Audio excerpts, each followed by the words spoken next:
After about an hour's worth of rain, the skies have cleared considerably in downtown Cincinnati, and we're going to start on time tonight. We welcome you to Great American Ballpark for Game 2 of this 4-game series between the Washington Nationals and the Cincinnati Reds.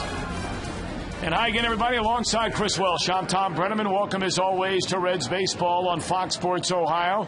Finally, after the 1-0 shutout for the third time in 5 games, a little offense from the boys here last night. Yeah, they got it going last night a little bit. Of course, Johnny Gomes got hot last night. Miguel Cairo hit a second-deck home run last night. And Drew Stubbs continues to get hits. He had 3 of them last night. And I'll tell you what, when Johnny Gomes gets excited, and he is an excitable guy in the words of Dusty Baker, and everybody else has been around him, he'll swing a bat like that, and I'll tell you, it can really propel a ball club to going. But what I like about Gomes the most last night was the ground ball that he ran out for a base hit. Drew Stubbs, the last 5 games, starting to show signs of improvement as this season goes on. You know, all this young man has to do is make more contact to have a higher batting average, because this is a guy that if he can cut down his strikeouts, use his speed, he's got plenty of power. He's got all the tools, Drew Stubbs does, and we're watching him get better and better almost on a weekly basis. And where would the Reds be without Miguel Cairo? You talk about super sub, we'll look it up in the dictionary, and there's Miguel Cairo's picture. Every time he's filled in, it doesn't matter whether it's for Scott Rowland, whether it's for Joey Votto, he can play anywhere you want, and he can hit some home runs as he did last night. But he's there every day, and Dusty Baker's awfully glad to have him. Well, the beat goes on for this Cincinnati Reds starting rotation. And tonight, the first start after the All-Star break for the guy who I guess maybe in a neck-and-neck run when all was said and done over the first half of the year was Bronson Arroyo. They were the 2 most consistent starters through the first half. Well, you know, Mike Leake has been a guy ever since the first time he stepped on the mound down at Goodyear, Arizona. He was a consistent pitcher. He went right down to the very last day almost of spring training before he was awarded a job in the major leagues without pitching 1 game in the minors, and he's rewarded the Reds all the way along. He's been the best starter in the first part of the year. He's learned how to pitch a little bit. He's had some tough times. That 3-run home run came in the 9th inning, and he's trying to get his first complete game against Philadelphia. Mike, forget about that. You pitch a great game anyway. I expect him to go out tonight and pitch a typical Mike Leake game, move the ball around, get the power hitters off the plate, change speeds. He matches up very well against this Washington National team.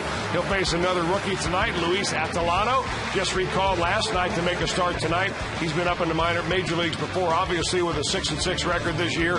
Not overpowering stuff. In fact, these 2 guys hooked up earlier in the year, and it was a pretty good of a pitching duel. It was Atalano that ended up on the short side of it, giving up and 1 extra unearned run.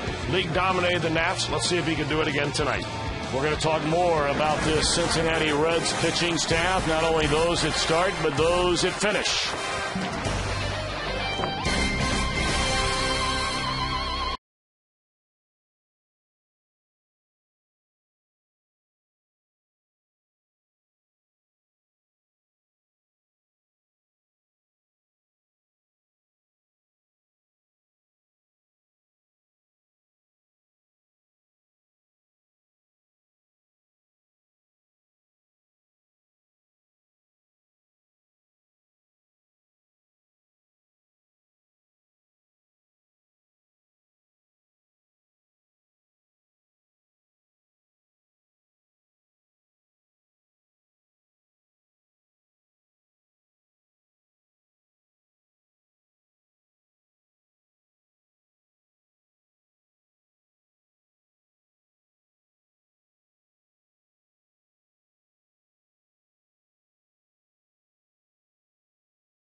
and may not be reproduced or retransmitted in any form.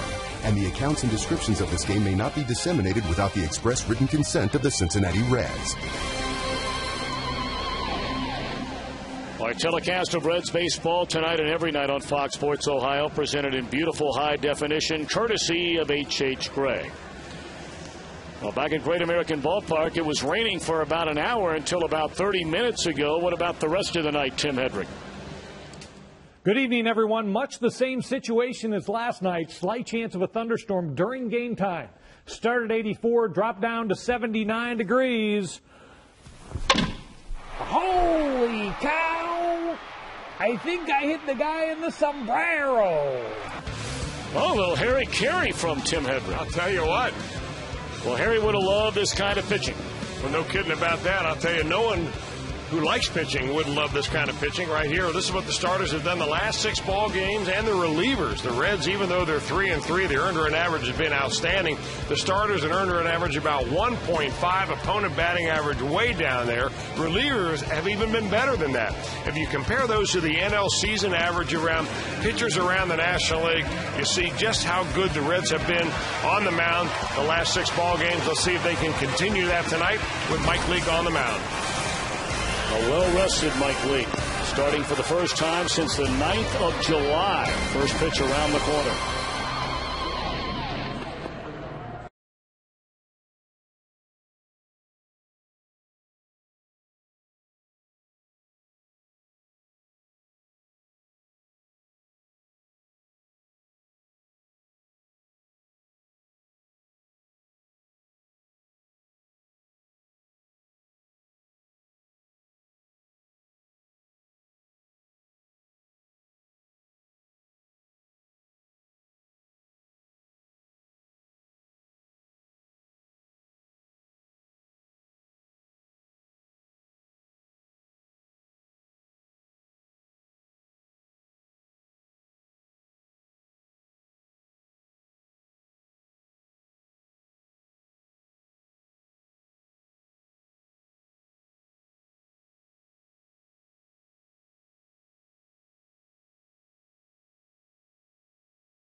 Set to go. Game 2 of this 4-game series between the Reds and the Washington Nationals. Nyjer Morgan digging in. Mike Leake the wind and the pitch, and it's ball 1 outside. This game is underway. Nyjer Morgan, a .252 batter with 15 runs batted in, and a count even a ball a strike. Got lots of movement on every pitch that Mike Leake throws up there. He'll cut it, he'll sink it, he'll make it rise. He'll have a pitch that goes straight down. He'll also change speeds, as you saw right there, as he does to the leadoff hitter. But he's around the plate and a quick worker, and he'll get a lot of good plays behind him. Tied him up inside there. And quick work is Nyjer Morgan for Mike Leake. Our game tonight on Fox Sports Ohio is brought to you in part by State Farm. Like a good neighbor, State Farm is there. By Ford F-Series trucks and best-selling trucks, 33 straight years. By Just for Men for mustache and beard, keep your edge. And by Skyline Chili. Whenever you're feeling good and hungry, it's Skyline time. Ian Desmond moved into the number 2 hole and looks at ball 1. Desmond on base twice last night, once with a hit, scored a run. Now tipped into the middle of Corky Miller. It's 1 ball and 1 strike.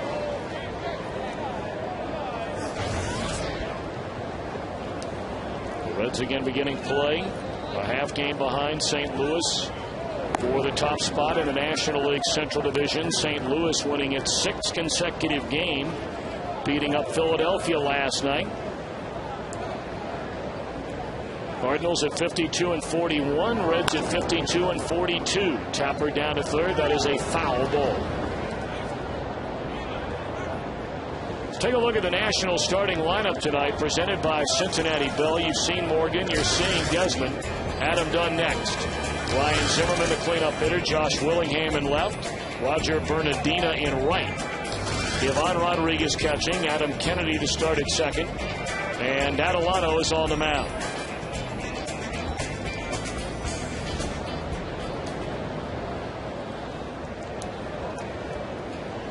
2-2 to count on Ian Desmond. And just off the inside corner, wanting to count full.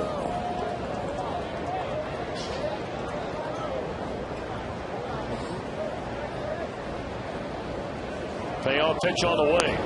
And it's strike 3 call. Back-to-back strikeouts to begin the night for Mike Leake. The Reds on defense, presented by Ford. A couple of major factors in the game, not in the lineup. Still Gomes, Stubbs, and Bruce in the outfield, but again, Cairo for Roland. Giannis tonight for Brandon Phillips. Cabrera and Votto round out the infield. The battery of Leake and Corky Miller. Only the second career start tonight at second base for Paul Giannis, and he'll get a chance on the grounder by Dunn. And Leake at 11 pitch first inning, retiring the side in order. The Reds are coming up.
Lineup brought to you by Cincinnati Bell. As Orlando Cabrera back in the leadoff spot. Paul Giannis at second. Joey Votto at first.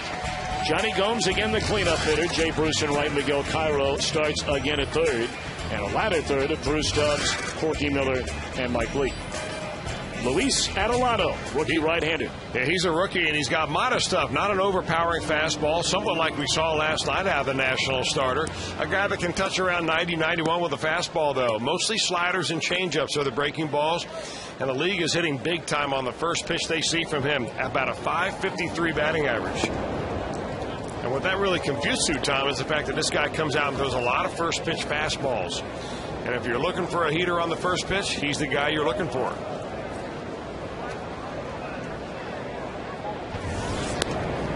(2-0) on Orlando Cabrera. Cabrera's had a very good homestand. Not many Reds have hit a ton on it. Cabrera's one of them. 6 of 14 with a couple of runs batted in. 2-1 on Orlando Cabrera. Paul Giannis next, and then Joey Votto. Chris mentioned earlier, Adelano threw a very good ball game when he locked up with Mike Leake when the Reds were in the nation's capital. 3 balls and a strike. Yeah, he lost the game, but went 7 innings and allowed only 1 earned run.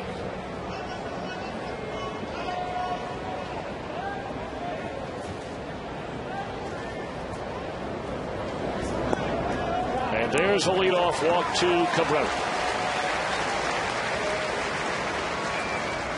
The Nationals defensively.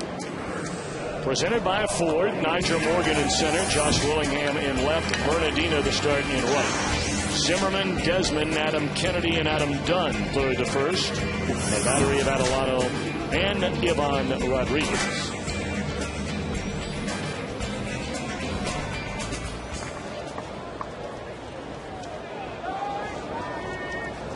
Paul Giannis with a leadoff man aboard settles in. Takes outside for ball 1. Well, if you can get to the right count, and I mean usually the right count for this particular play would be a 2-1 pitch, maybe a 1-1 pitch.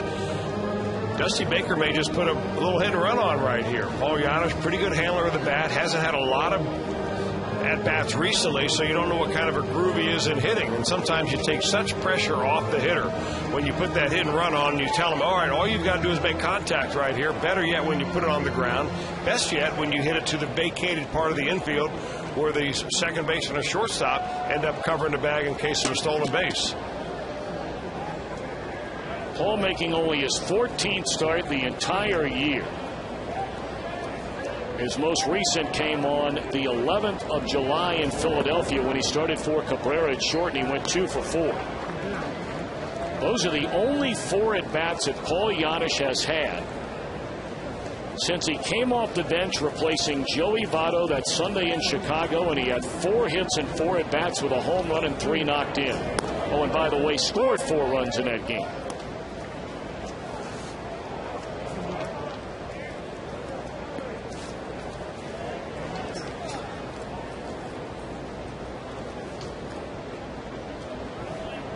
Two and 1 to Paul Giannis.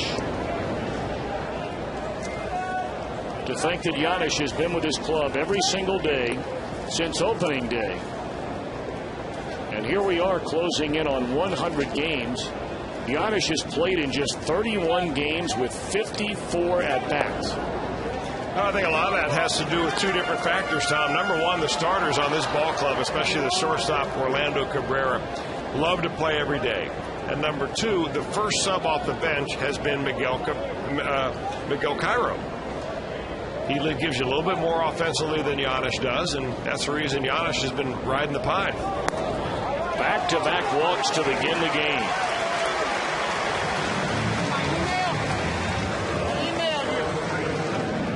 I don't think that the fact that Paul Giannis has had such little playing time has anything at all to reflect on his ability to be a big league player. No, I think it's just the fact that he's around other guys that are a little better, they're a little more advanced, and right now they're playing so well, why make a change?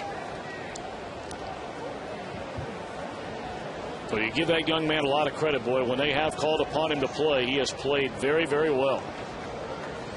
All right, now Joey Votto, 2 on, nobody out. And Votto looks at a strike. Joey made himself a couple of very easy outs last night. Chased first pitches in the at-bats, a couple of change-ups, pop balls up. Really didn't look like he was in sync. Let's see if he can time something off of this right-handed rookie. 0-1 to Votto. And it's a ball and a strike. Joey only 2 of 14 since the break. And is yet to drive in a run.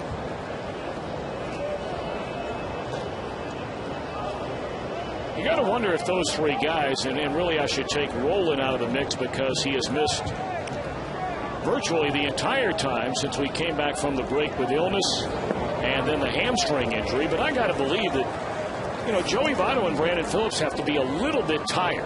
They were playing every day on that 11-game road trip, hot weather in Chicago, New York, Philly. Then they travel across country for the All-Star game, come all the way back, and then right back in the lineup. That's the first thing I thought about after the All-Star break is these guys have had no break at all. Especially with the cross-country travel they had to do. The Reds left Sunday night from Philadelphia. Joey Votto and Brandon Phillips and the rest of the All-Stars ended up getting on a plane and going to Los Angeles, where there's no rest during All-Star week. The rest of us sit around and watch a game on TV, watch a home run hitting contest, but they're signing autographs, doing interviews, constantly being asked to do things, appearances, the kind of things that tire you out. 2-2 on Joey. And a high fly ball into left center field. Morgan drifting. Goodbye. Well, there's a wake-up call for Joey Votto. A 3-run big fly in the opening inning.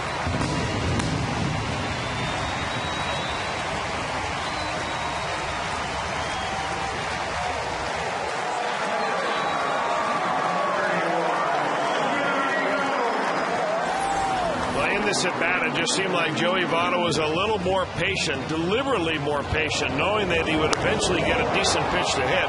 Atalano puts the ball up and out over the zone, and Joey Votto parks it about 2 rows deep, and that means 3 big ones for the Reds. Number 23 for Votto, and he is now tied for first atop the National League in that category with Prince Fielder of the Brewers. Oh, there's a smile.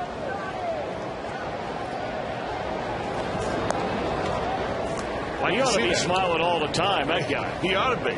But, you know, he's so reserved that he keeps things internally so much. And, you know, he's all serious. He's all business when he's on the baseball field. But you hit a 3-run home run to start your part of the game off, you've got to be happy.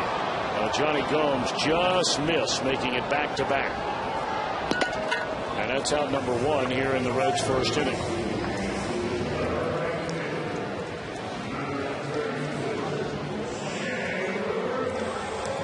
All right, so a jump start for that guy. And his best friend on the team could use a jump start as well. That guy.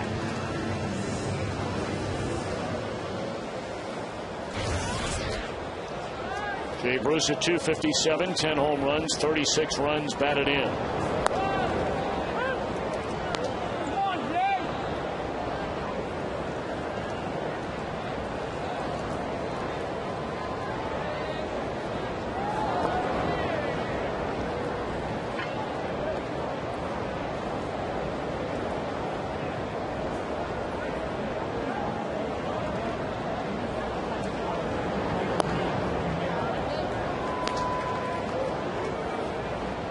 Pair of walks to begin the bottom of the first inning to Cabrera and Giannis.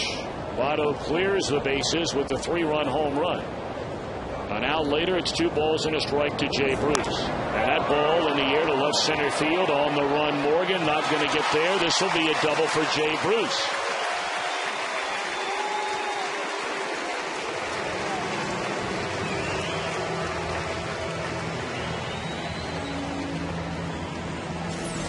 Just a nice, easy cut for Jay Bruce. Didn't try to overpower the ball. Kind of stayed in behind it. Kept his hands inside.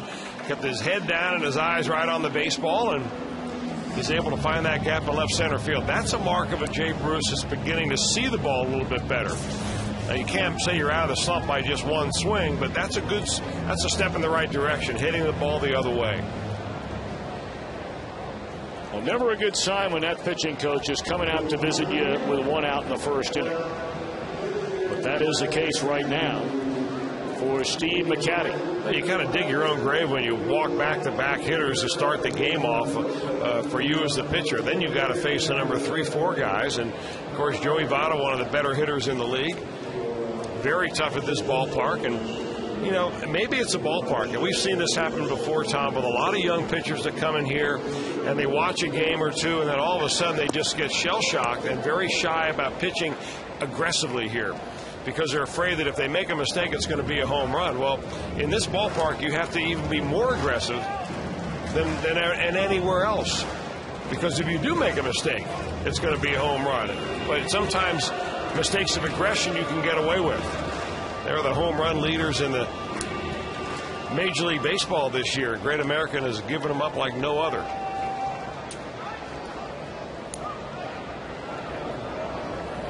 Well, now Miguel Cairo makes his 23rd start of the year, and man, are the numbers impressive for Cairo in his 22 starts on the season.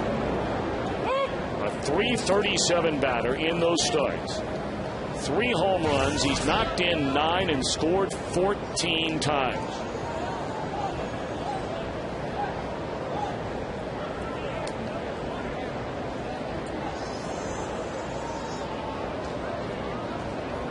0-1 to Cairo.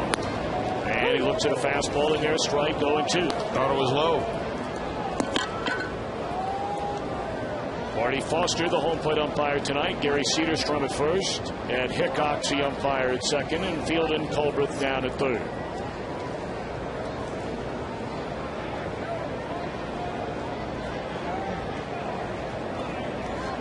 Two on Cairo, and Adelanto bringing it low and away. A ball and 2 strikes.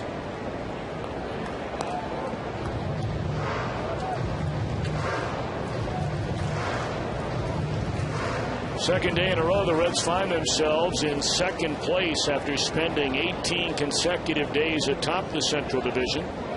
Their largest lead this year, 3 games, when they went rolling out of New York and down to Philadelphia before the break. Straightaway center field, playable for Morgan. And Jay Bruce will tag, and he will advance on to third base. The 2 areas where Bruce clearly has not let his hitting woes affect his play. Defense, where he has been spectacular. And he's among the best base runners on this club. Yeah, he is. And going from first to third is where he has really excelled. Where he has not excelled so far this year is doing what he's doing right here, which is tagging up and taking a base on an out. But he's got enough speed to get the third base on that one, and Jay Bruce down 90 feet away from being the 4th run of this inning. And with a guy like Stubbs, there's a world of difference between standing at second as opposed to third because of all the infield hits that Drew Stubbs acquires. No doubt about that. Over the course of the year. Now Ryan Zimmerman only playing about a step behind the bag over there at third. Well, if you want a base hit on the ground, if you're Drew Stubbs, you push it towards first base right here. Adam Dunn playing 3 or 4 steps deep at first base. Second baseman, he's not into play. And Drew Stubbs was out early today. He was practicing bunting to both sides of the infield, over here and over here. Oh, and 2 on Drew Stubbs. Breaking ball on away. He was working out early with Billy Hatcher, who has become a local bunting guru.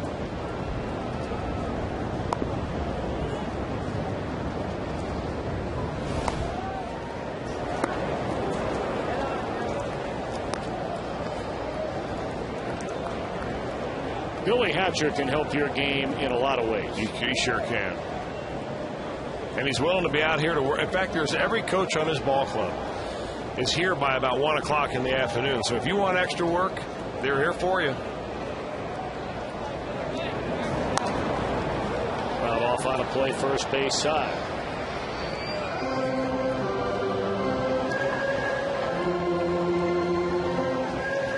Barry's been at this job for many, many years now.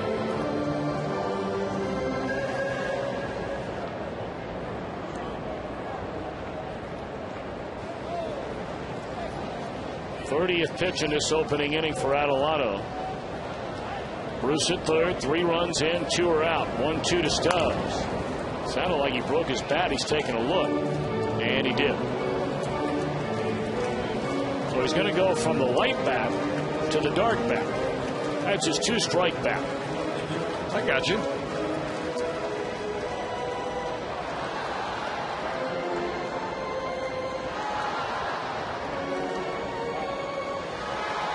You had a 2-strike bat, didn't you? Is that where you hit that bomb off Don Carmen and No, it was a 2-1 count. Wow, you even remember the count. Very nice. When you only hit one, you remember a lot about it.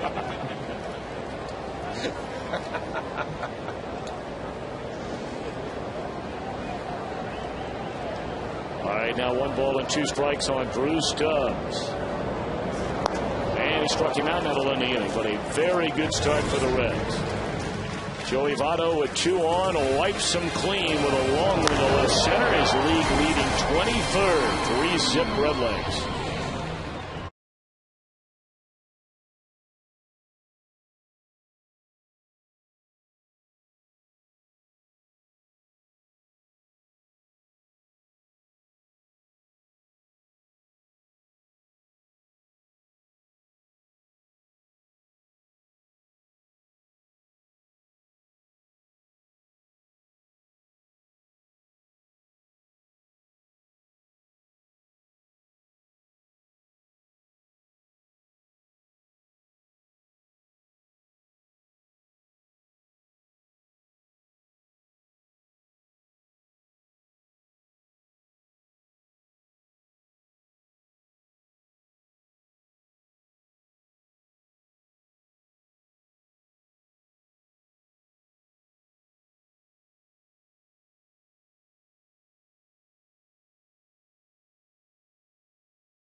Please call 1-800-ELK-OHIO.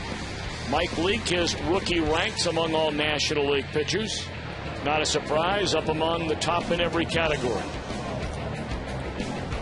Of course, we'll get another look at a very impressive rookie right-hander here tomorrow night, Steven Strasburg. Now, he's not eligible yet to be in any of those rankings. He hasn't pitched enough innings yet.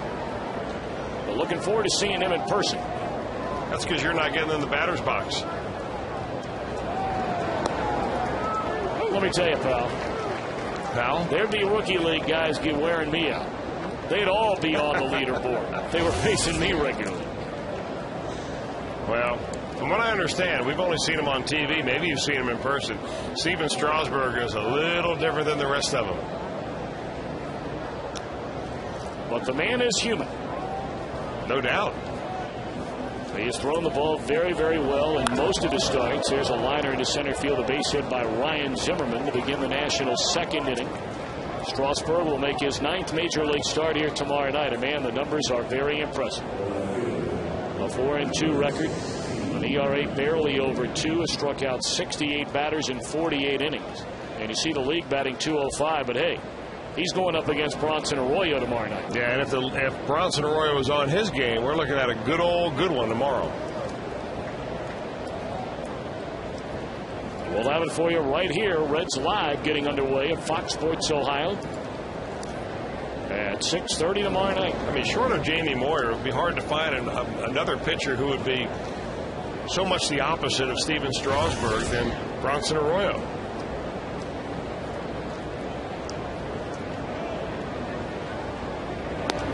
Josh Willingham, the left fielder, looks at a strike. Willingham having a nice year, his first as a Washington National. .277 batter, 15 home runs, has driven in 49 runs.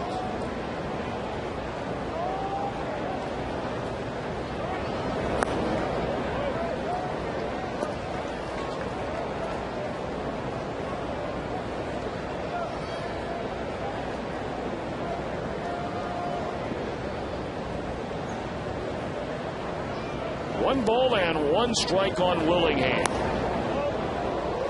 And that is just, I guess, low. Look pretty good from up here. You know, there are a lot of hitters up there that they won't admit that they're guessing, but they'll think along with pitchers. And it's so difficult to try to guess or even think along with Mike Leake because he throws all of his pitches to different parts of the strike zone. So many pitchers will say throw their changeup only low and away, or at least try to throw it low and away. Well, Leake throw it low and inside. Sometimes he'll cut underneath it and throw it up in the zone. But he's got so many different pitches and changes speeds on so many of them that you better go up there thinking about seeing the ball and hitting the ball rather than trying to think along and guess what pitch is coming.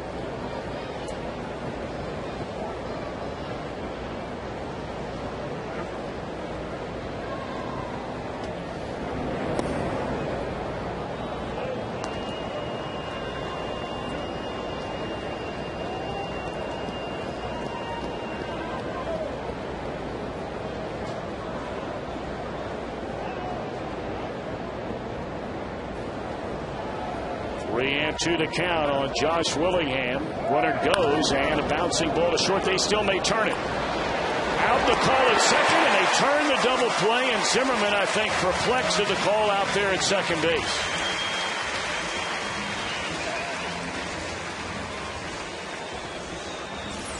Well, you can play aggressive offense and you can play aggressive defense. And the Reds play aggressive defensively right here. Just ahead of the throw right there. Or just ahead of the runner going into the bag is Zimmerman. Orlando Cabrera, even though the runner's going, he's still going to try to get that double play. And a nice turn by the new second baseman, Paul Janisch. In fact, had Paul Janisch out here about 3 o'clock this afternoon doing a bunch of CBTS tech talks. Fielding second base, fielding at shortstop. Laying some glove work on us. Well, that guy can lay some glove work on us. 1-1 on Roger Bernardino.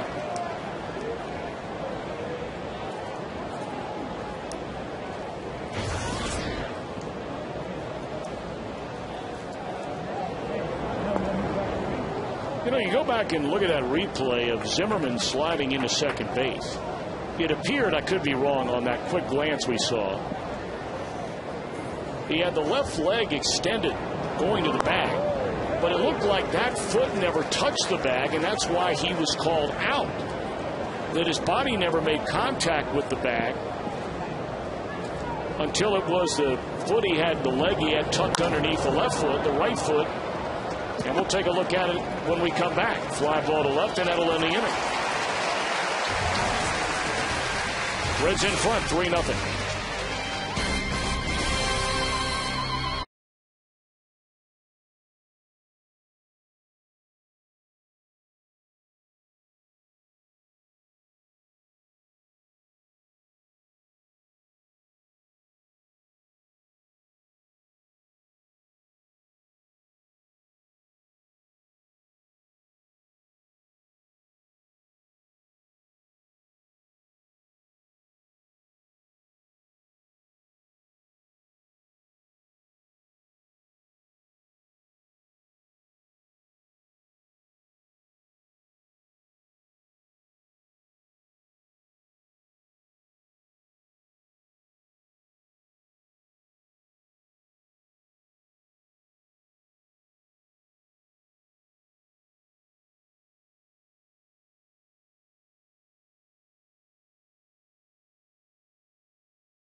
Center or right center during our game tonight. Albert Records of Florence, Kentucky will win that beautiful new Tundra on display here at Great American Ballpark. And you can register for your chance to win in an upcoming game by visiting your Cincinnati in Northern Kentucky Toyota dealer. Albert looking good out there in Florence, Kentucky, out in your neck of the woods, Chris, driving around in that Tundra. I'll tell you what, he's got some guys in his lineup that can get it for him.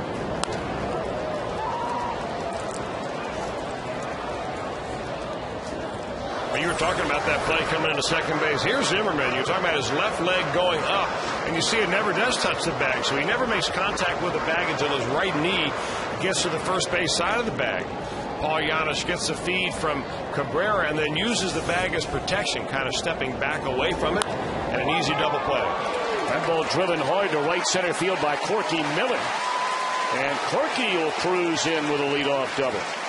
Tell you, he has gotten better and better as well at the plate when he gets his playing time. Dusty Baker was talking about that yesterday. Well, he's been working awfully hard, Corky Miller has, and he knows where his place is. He's the backup catcher, but he's also a guy that has got a lot of professional pride. And when it's his turn to play, he wants to turn it up a notch or two and not be an automatic out. And he's been driving the ball to right field more than I ever remember him doing so in the past.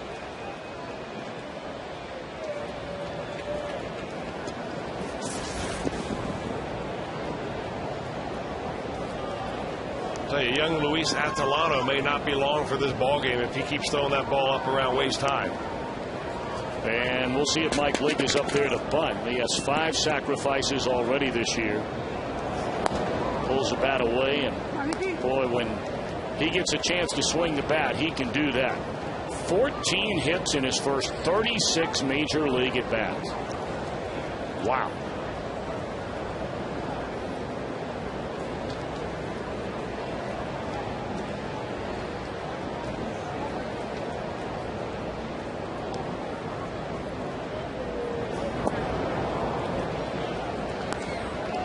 One and one to Lee.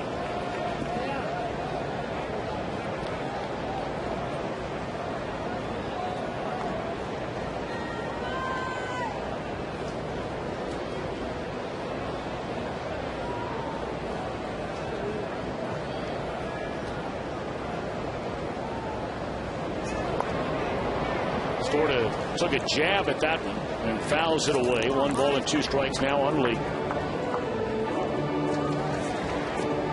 Leake has been the best hitting pitcher among all National Leaguers this year.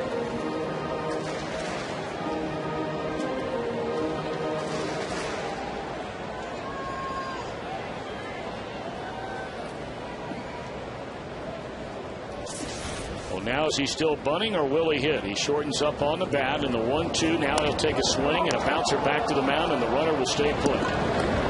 So Mike unable to advance a runner with a bunt, and that's out number 1 in the inning. Well, tonight and every night you can chat with Hall of Fame baseball writer Hal McCoy. Right now we're talking about. And then get a wrap up after the game is over by just logging on to foxsportsohio.com. That's presented by 1-800-SAFE-AUTO and SafeAuto.com.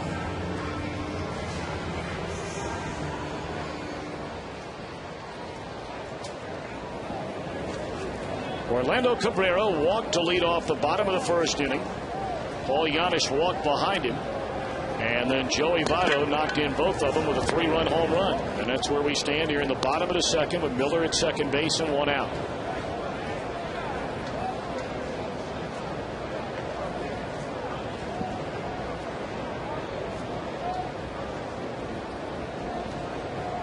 Cardinals and the Phillies will be teeing them up in about a half hour from now. Game 2. That's another 4-game series the Cardinals are playing. Bernardino will handle the fly ball in right. Miller stays put, and there are 2 outs in the inning. I say another 4-game series because the Cardinals played a 4-gamer against the Dodgers to begin play after the All-Star break.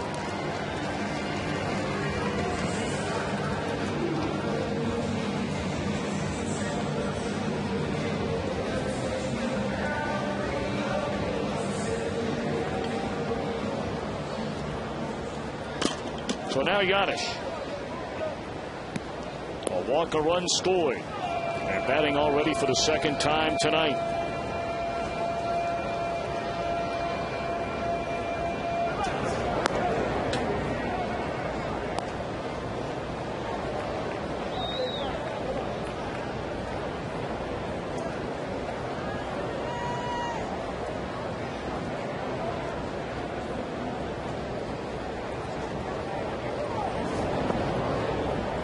That walk his first time up tonight. Paul Giannis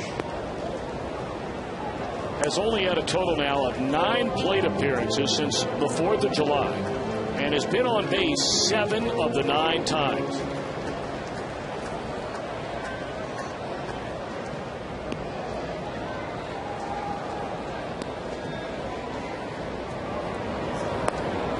Three and 0.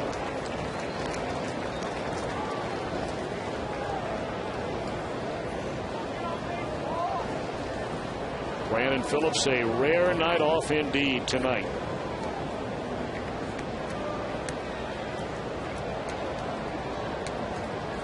Reds play tomorrow night, Thursday afternoon, and then take to the road for 6 games in 6 days as it's 3-1 on Giannis.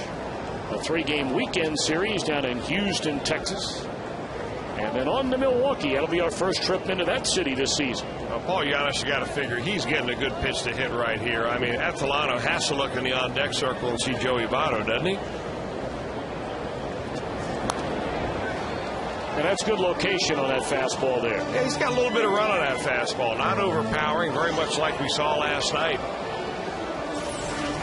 In J.D. Martin, a fastball that tops out somewhere around 87, 88 miles an hour, but it's got decent movement.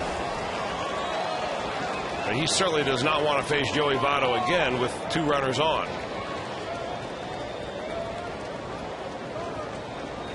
This is what protection is all about. 3-2 on Giannis. A glance back at Miller. And it's in the air, left field. Drifting back is Willingham and has room to end the inning. Reds waste a leadoff double, still lead 3-0 at the end of 2.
The play he made out in left field. I mean, that was an outstanding play.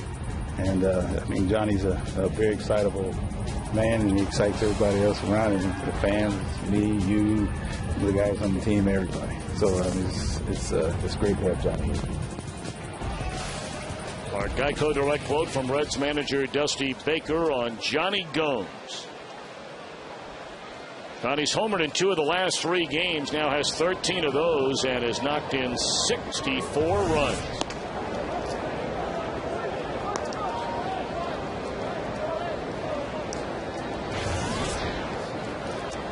So here we begin the 3rd inning. The Reds in front 3-0. Ivan Rodriguez to start things, and he shoots one into right field, and there is Jay Bruce. Boy, good first step right there on Jay Bruce. Ball slicing away from the bat of a right-hander, and he's right there.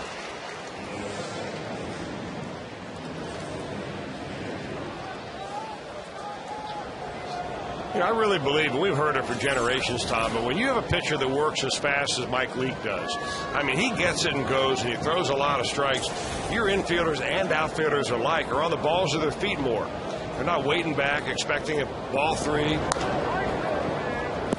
And you're going to make better plays because of that.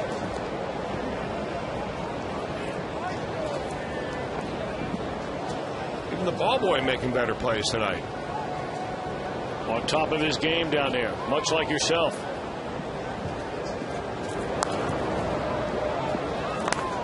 Too early to determine that.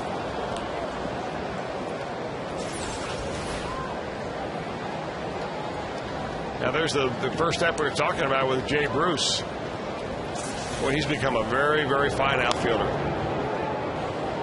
Short right center this time. Anybody going to get there? No.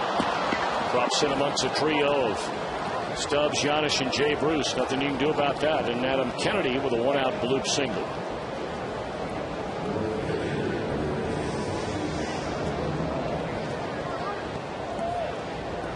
We've talked about it before. I mean, I don't know if it's fair or if it's unfair. I have no idea. Maybe you have an opinion on it. You know, they give away the Gold Glove in both the National and American leagues, and generally speaking, not every year, but more times than not, you'll have, if not all 3 Gold Gloves given out to center fielders, you'll have 2 center fielders and maybe a corner outfield guy.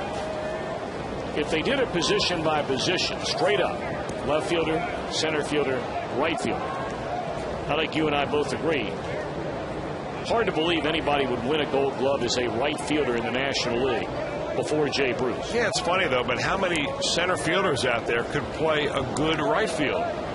There are some center fielders in the league that can certainly run the ball down, cover a lot of ground out there, but certainly don't have the arm to be able to play right field. Miller will play to first, give the sacrifice to Adelano, sending Kennedy to second, 2 away in the inning.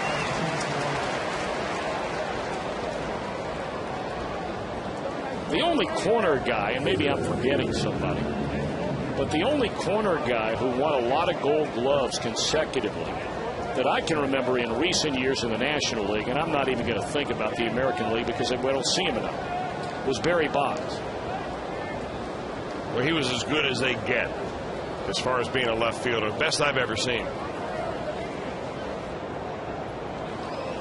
Here's Nyjer Morgan. Strike 1.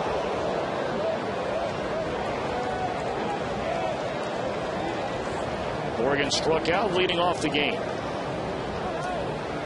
The Nationals have their first runner in scoring position tonight. Adam Kennedy out at second base with 2 outs in the 3rd.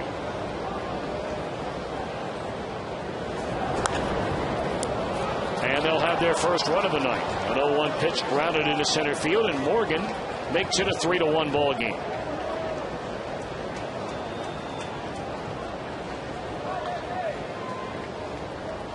Well, the Nats playing real small ball right here in this particular inning. They've had a hard time scoring runs.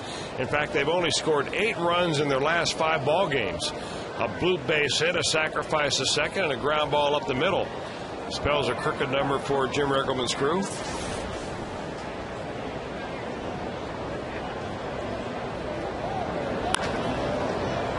Grounder to Cabrera. The force out will retire the side. A run, a couple of hits, a man left, middle of the 3rd. A leak in the Reds in front 3-1.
2010. Visit Reds.com on your iPhone or iPod Touch to purchase.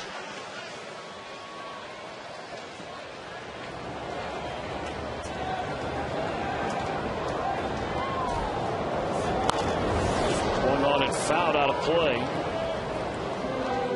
Joey Votto, a 3-run home run in the Reds' opening inning.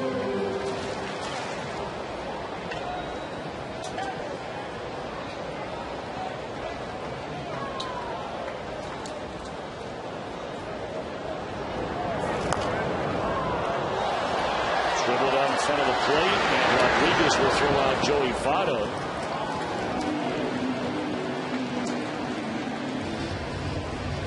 Votto taken care of to begin the Reds' third inning.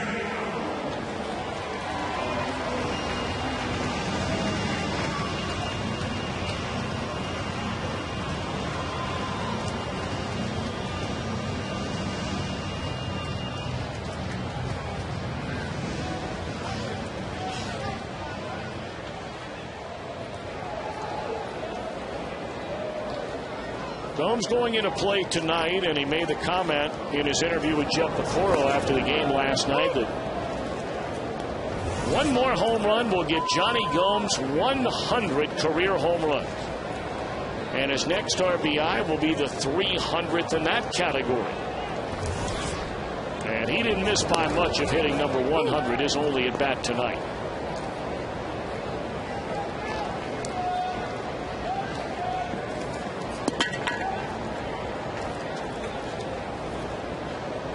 Two to Johnny. Driven hard into right center field, and Bernardino with excellent speed will run it down to the track. 2 up and 2 down in the Reds' third.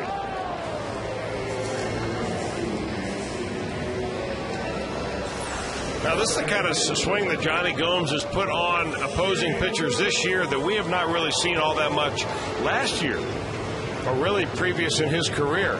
Waiting back, hitting the ball with authority the other way. Being a much more complete hitter this year in 2010. Jay Bruce hit the ball the other way for a double. His only at bat tonight.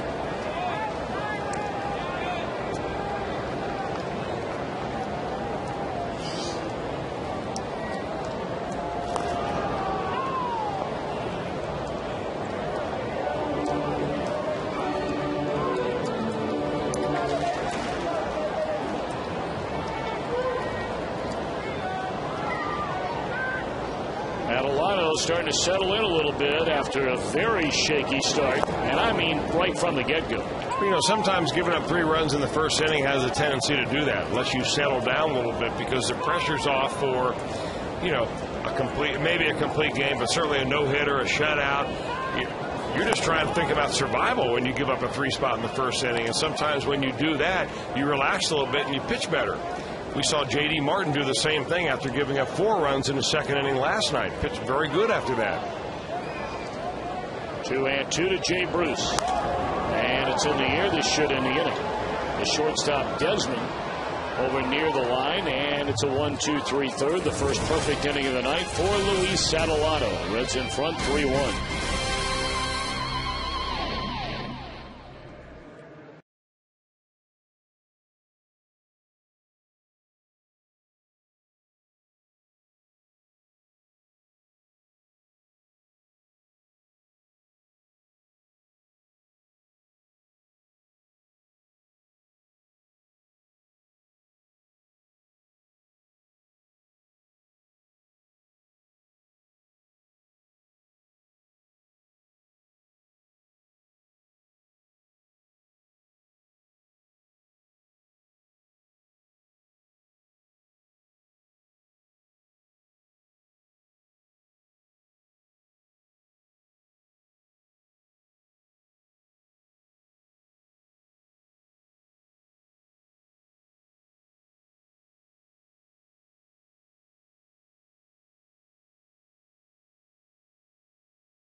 1-800 Great American Ballpark by JTM. Food, family, fun. JTM.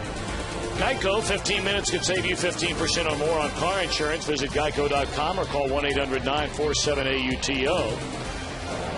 And by Dodge. Visit Dodge.com or visit your local dealer today. Well, the rain is returned. As we begin the fourth inning, Adam Dunn, a grounder down to Joey Votto, and he'll feed Mike Leake. 1 out. Reds in front, 3-1.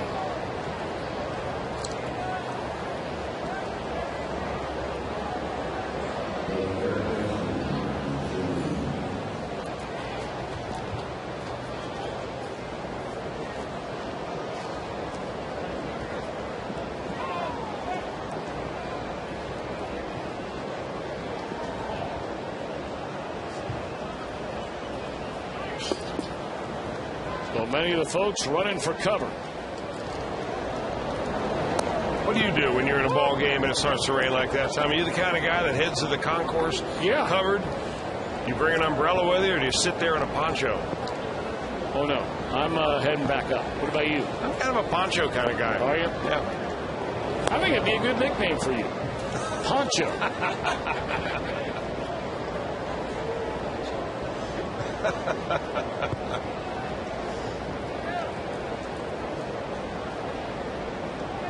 Along with Poncho Welch, I'm Tom Brennan. Great to have you with us from rainy Cincinnati. There you go. There's the Poncho family.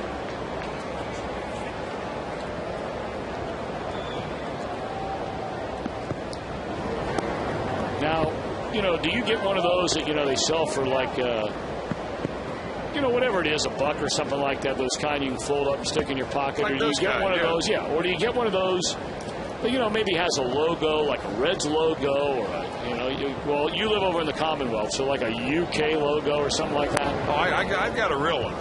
All-weather type poncho. Oh, really? Where do you wear that? Anywhere it's raining. Well, I mean, you'll go out, though, when you're running errands around town. Absolutely, if you get in and out of the car and flip that baby on. What's it come down about your waist, knee, what? Oh, it goes down about shin high. Shin high? Yeah. It's big league. What color is that? Yellow. Nice. I can direct traffic with it if I have to. See, there you go. You need one of those living over in the Commonwealth. Nothing wrong with that. There's Poncho Welch. I like that.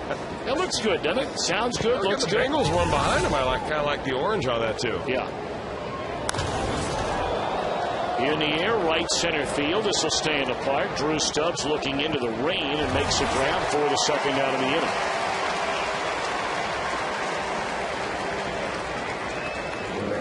Going 1 on and 2 out. Reds leading by a pair. Our AT&T trivia question tonight. Who was the last pitcher in Montreal Expos / Washington Nationals history to win a postseason game? The franchise has never won a postseason series.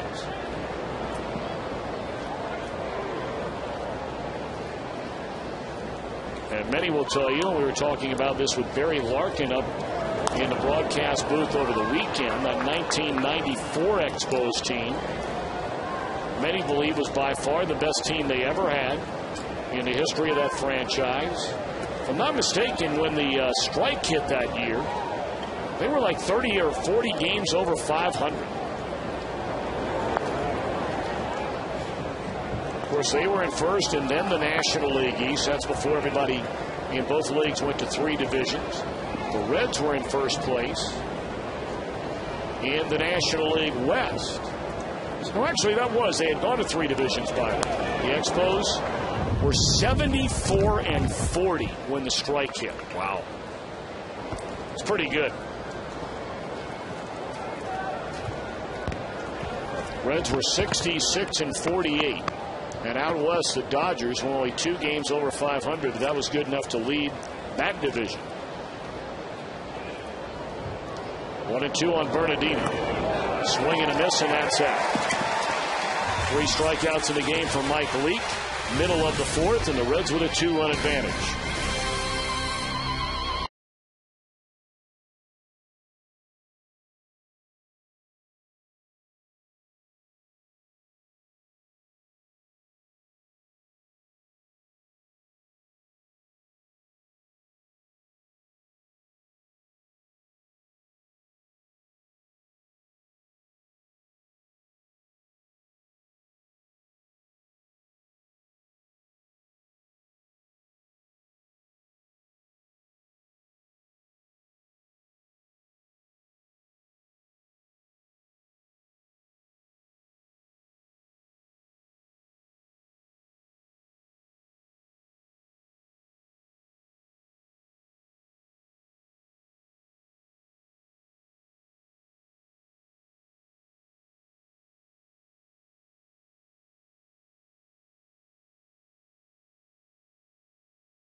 Museum Faith Concert presented by Presco. That's Sunday, August the 1st against Atlanta in a 1:10 game, and stick around afterwards for a free concert from the Grammy Award-winning band Mercy Me. Plus, the first 10,000 kids 14 and younger at the game receive a Reds t-shirt. For tickets, call 381-REDS or visit reds.com/faithconcert. That next homestand for the Reds will only last 3 days. Friday night, Saturday afternoon, don't forget. And a change in start time on that July 31st Saturday game against Atlanta. And then the Sunday game, and the Reds are right back on the road again. They'll play, what, a 3-game series in Pittsburgh and then a 3-game series in Chicago. 1-1 to Miguel Cairo. Reds got all 3 of their runs in the first inning. A pair of walks to Cabrera and Giannis, and Votto clubbed his co-league leading 23rd home run of the year. Well, the rain is just about stopped. But a few folks waiting to make sure before they get back in their seats. Of course, you know what happens after it rains. All the seats in the stadium get wet. And that's when all the napkins disappear from the concourse areas. Or a big spender like yourself, what you do is you let those guys, the ushers here, those men and women that work so hard, let them go down there, wipe down your seat, and put a couple of bucks in their pocket. Well, of course I do that, but how? Well, you just talked about napkins. Well, there aren't enough ushers when everybody comes back out of the concourse at the same time. And what do they have that is dry? Well, they've got that whole stack of towels. I used to hand those baby out when I worked here as a kid. There's ball 4. I used to work in the ushers room here at Old Riverfront Stadium. And every night the guys and gals would come down there. I'd give them their uniforms before every game, their towels to get ready to wipe down the seats on nights where it either rained or might rain. They're dialed in, man. I didn't know that. I didn't know they had a towel man. Oh, yeah. You were the original towel guy. No question. Still very good at it. The things I learn about you every night. It's unbelievable. I'm jotting them all down, too. Good luck getting anything for it. 1-0 on Stubbs. Struck out his first time up.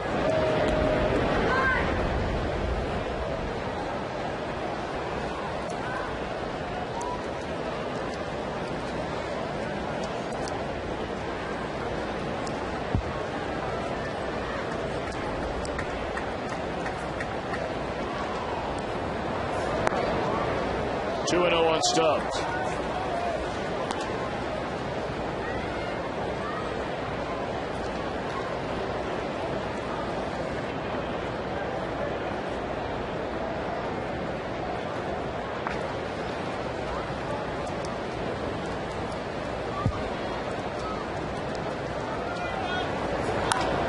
Shot into right center field. This will be a base hit. Going first to third is Cairo, trail runner on to second base. Boy, and you could see the frustration from third baseman Ryan Zimmerman when that throw from the outfield missed the cutoff man. Well, this is where the Washington Nationals have been nicked up and hurt their pitching staff so many times this year just by dumb defensive plays. Miguel Cairo's got a good break right here, and I know every right fielder in the world wants to throw out a man at third, but there's no way you're throwing out Miguel Cairo. Not on a ball that you've got to go, way into the gap to go get right there. You missed a cutoff man. You allow Drew Stubbs to go into second base. He gets credit for a heads-up play. Now there's no double play in order, and the infield's got to come in. And a liner, and no, they can't turn the double play. Caught by Zimmerman, tried to beat Cairo to the bag.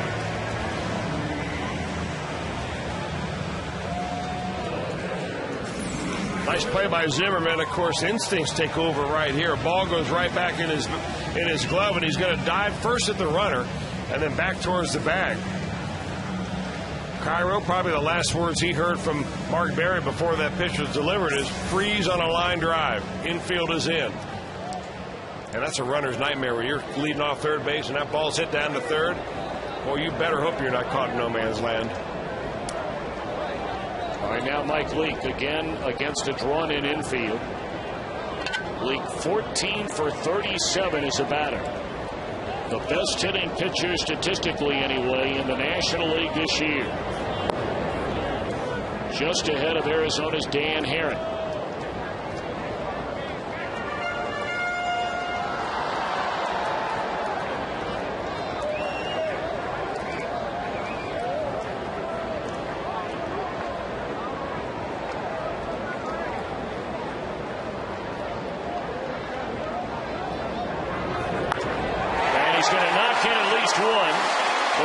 Stubbs, so Leake with hit number 15 on the year drives in his second run, and it's back to a 3-run lead for the home team.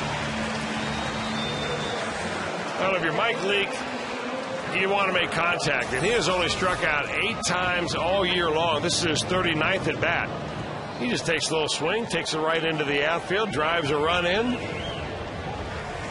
gives himself that 3-run cushion that he had at the very beginning of the ball game. And now a chance to tack on with runners at first and third and 1 out rather. Here's Orlando Cabrera. Cabrera's walk scored and fly to right.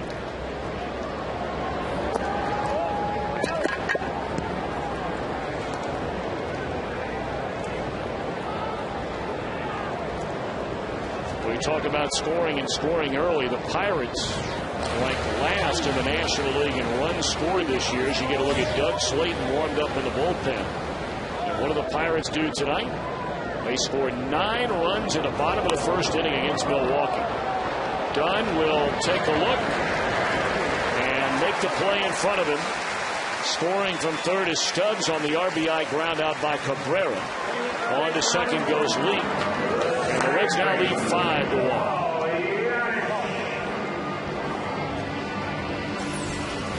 Just don't hit it hard enough for a double play ball, and Cabrera gets it right off the end of the bat, kind of like a cue ball right there, spinning to Dunn. He's got no play for Stubbs at the plate, and another easy RBI pickup. That's a tough thing to do. Look at the spin on that baseball. Great shot by our crew here on the Exmo camera. Love that Exmo.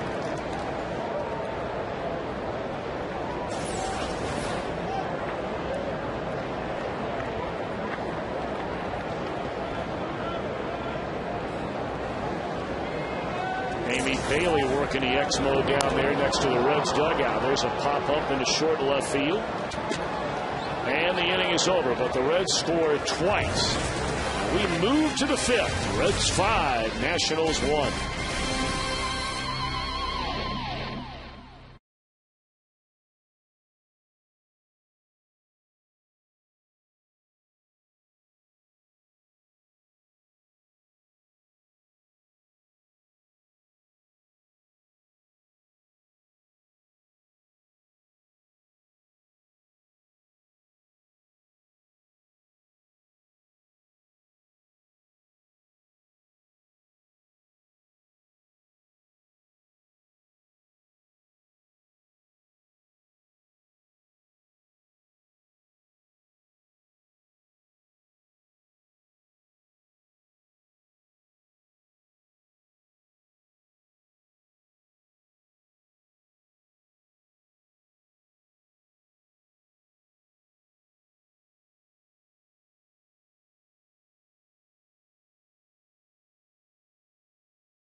Joey Votto to left center field, tying Prince Fielder for the most home runs among all National Leaguers. Each of those guys with 23 of them.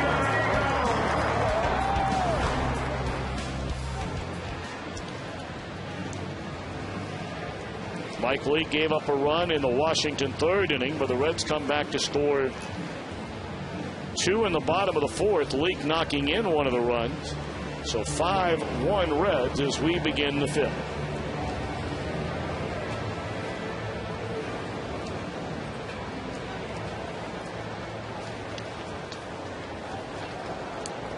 Jim Day in a moment going to bring you up to speed on big news here at the ballpark earlier today. Much was written, much was said about the Reds working out longtime St. Louis Cardinals closer Jason Isringhausen today. Isringhausen has not pitched since the beginning of last year with the Tampa Bay Rays, underwent Tommy John surgery. But Jim, according to Walt Jocketty and Dusty Baker, Jason Isringhausen was very impressive in that bullpen session earlier today. Tom, both of them took in the bullpen session. They were both out there, and when I asked them about it, I got a wink from Dusty Baker about how good it was. It was such a good session that they have offered him a contract and given him a couple days to decide whether or not he wants to take it. They think that in 2 weeks, if he goes down and works with Ted Power at Louisville, that he can be ready to be in the Cincinnati Reds uniform. And Walt Jocketty and Dusty Baker both know how important a bullpen is. In fact, check out what's on Dusty Baker's wall. This is a plaque hanging on his wall. The most important things in life are good friends and a good bullpen. Not necessarily in that order. Well, Jimbo, thank you very, very much. And Walt Jocketty added, for the record, that Isringhausen had good velocity. He believes, as Jim mentioned, that after a couple of weeks down in the minor leagues, if they get him signed, that his velocity will be even better. And that will come back quickly. Said he threw a very impressive cutter, had a good changeup and a curveball. And Walt, of course, who's been around a long time with Jason Isringhausen. I mean, he was Walt's closer there in St. Louis all those years, those great teams. And Walt said he's in the best physical condition that he's ever seen him in. On the ground again, Novato. He'll wave off Leake this time for out number 2. All right, well, just think about best case scenario right here. You get Jason Isringhausen back a couple weeks down the minor leagues. He comes back throwing like he can, being a dominating type, late inning type pitcher. And you add him to your 25-man roster. After you've added Edinson Volquez to your 25-man roster, and you've added 2 all-star caliber pitchers to your roster and have not had to give up one player to get them. Pretty impressive. Boy, how good was Volquez the other night? We will see him again in the final game of this series on Thursday afternoon.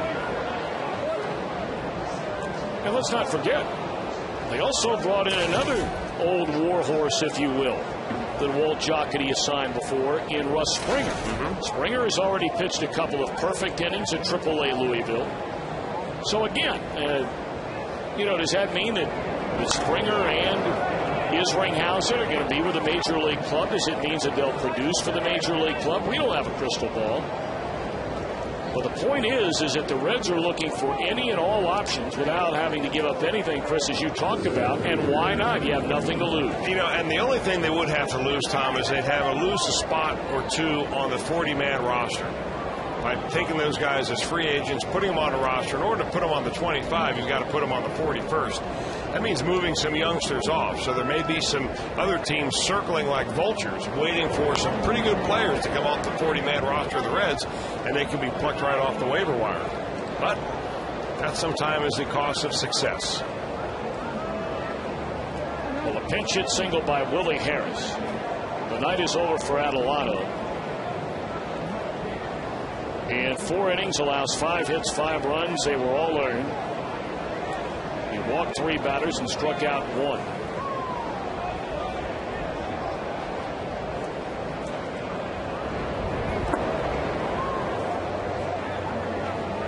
Nyjer Morgan has the only run batted in tonight for the Nationals with a 2-out single to center in the 3rd inning.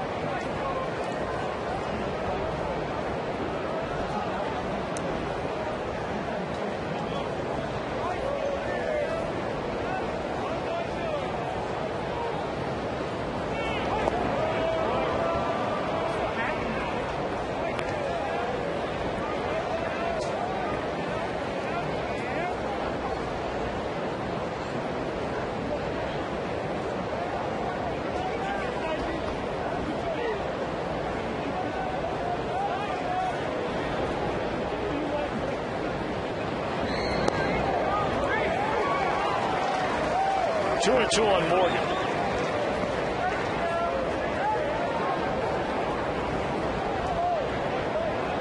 Look at Jim Day down there, dialed in right next to Nigel Morgan.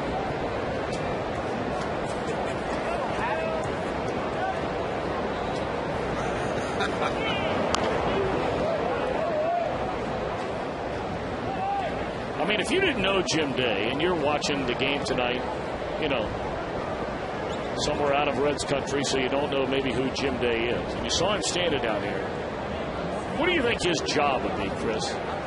Just looking at a cat standing down there at the end of the dugout at the top. Probably head of security. Yeah. Yeah. Yes, sir. Secret Service. Just off the inside corner. That looked like a pretty good pitch right there.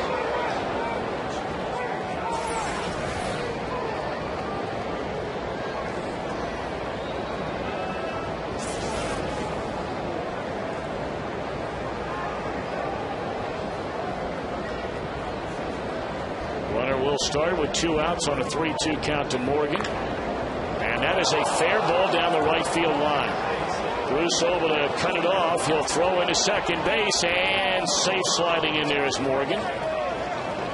Stopping at third is Harris.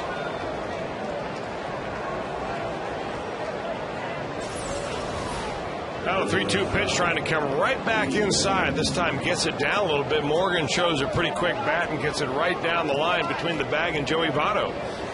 Tough on the first baseman there. He tries to jump towards second base to get into a good fielding position, and then has that ball go right where he left. 12th double of the year. He already leads the National League in bunt hits, does Niger Morgan.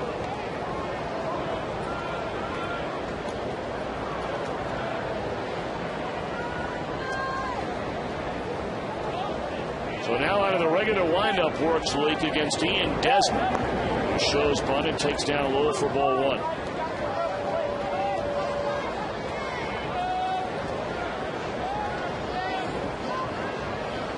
Desmond is struck out looking and ended the 3rd inning with a fielder's choice ground ball to Cabrera. A 1-0 pitch from Lee. Hammered foul. May have gotten the front foot, the front ankle, the front shin. But he's in some pain down there. Well, that ball just ate him up. I mean, you talking about coming in on the thumbs and then beating it right off the inside of your foot. Ouch.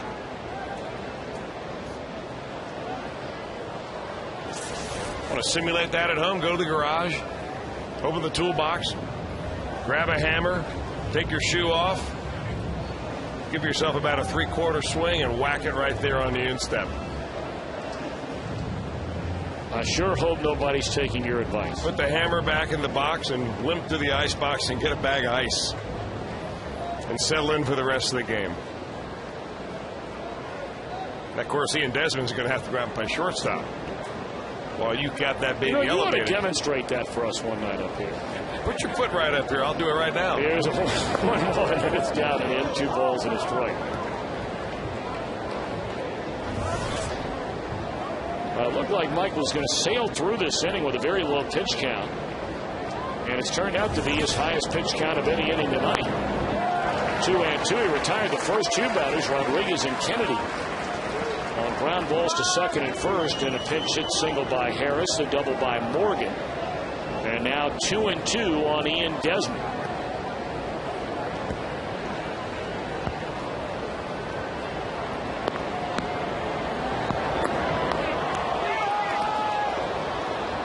Two.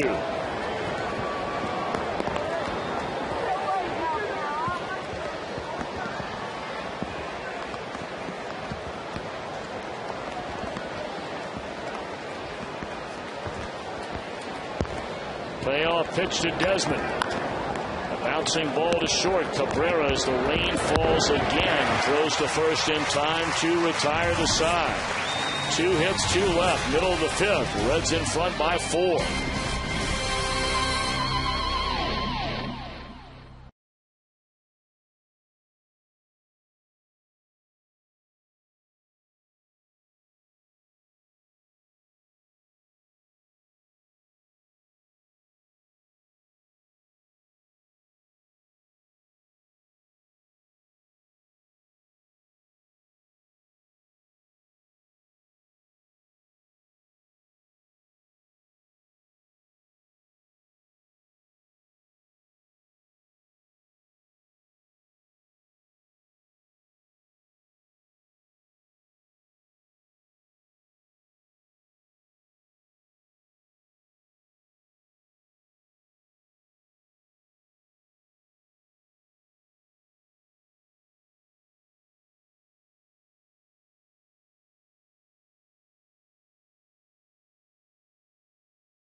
July the 30th through Sunday, August 1st. Don't miss any of the action presented by Kroger, that series.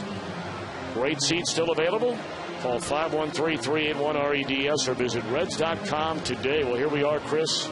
Now for the third time, first time we've actually stopped play. We had rain for about 45 minutes, but it didn't delay the start of the game. We had a little bit of rain in the third. It stopped quickly, and here in the middle of the fifth, it's raining hard enough for the grounds crew to get busy. Now, they work a lot this time of year. There's no question about it. By far the toughest thing the ground crew has to do on a timely basis. Get that tarp on the field. Meanwhile, the fans head to the concourses. Well, they've had a perfect summer already, this ground crew has, from a tarp standpoint. They've not lost one grounds crew member under the tarp yet. Remember that young lady last year that night? Robin Habish. Bless her heart. She was on every single media outlet. You're right. From coast to coast. There she is. There's Robin.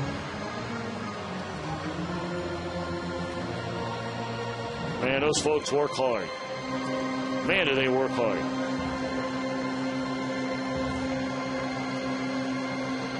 Well, you got to like to get dirty if you work on the grounds crew here.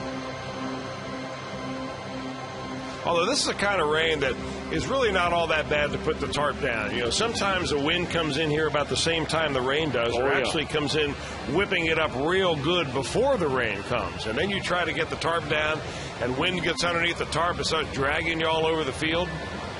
We've seen that happen. Let's go back to last season. Up, down she went. And they're just dragging her along for the ride. She says, I'm okay. I'll get you tomorrow. That was great. Got a big hug for Brandon Phillips.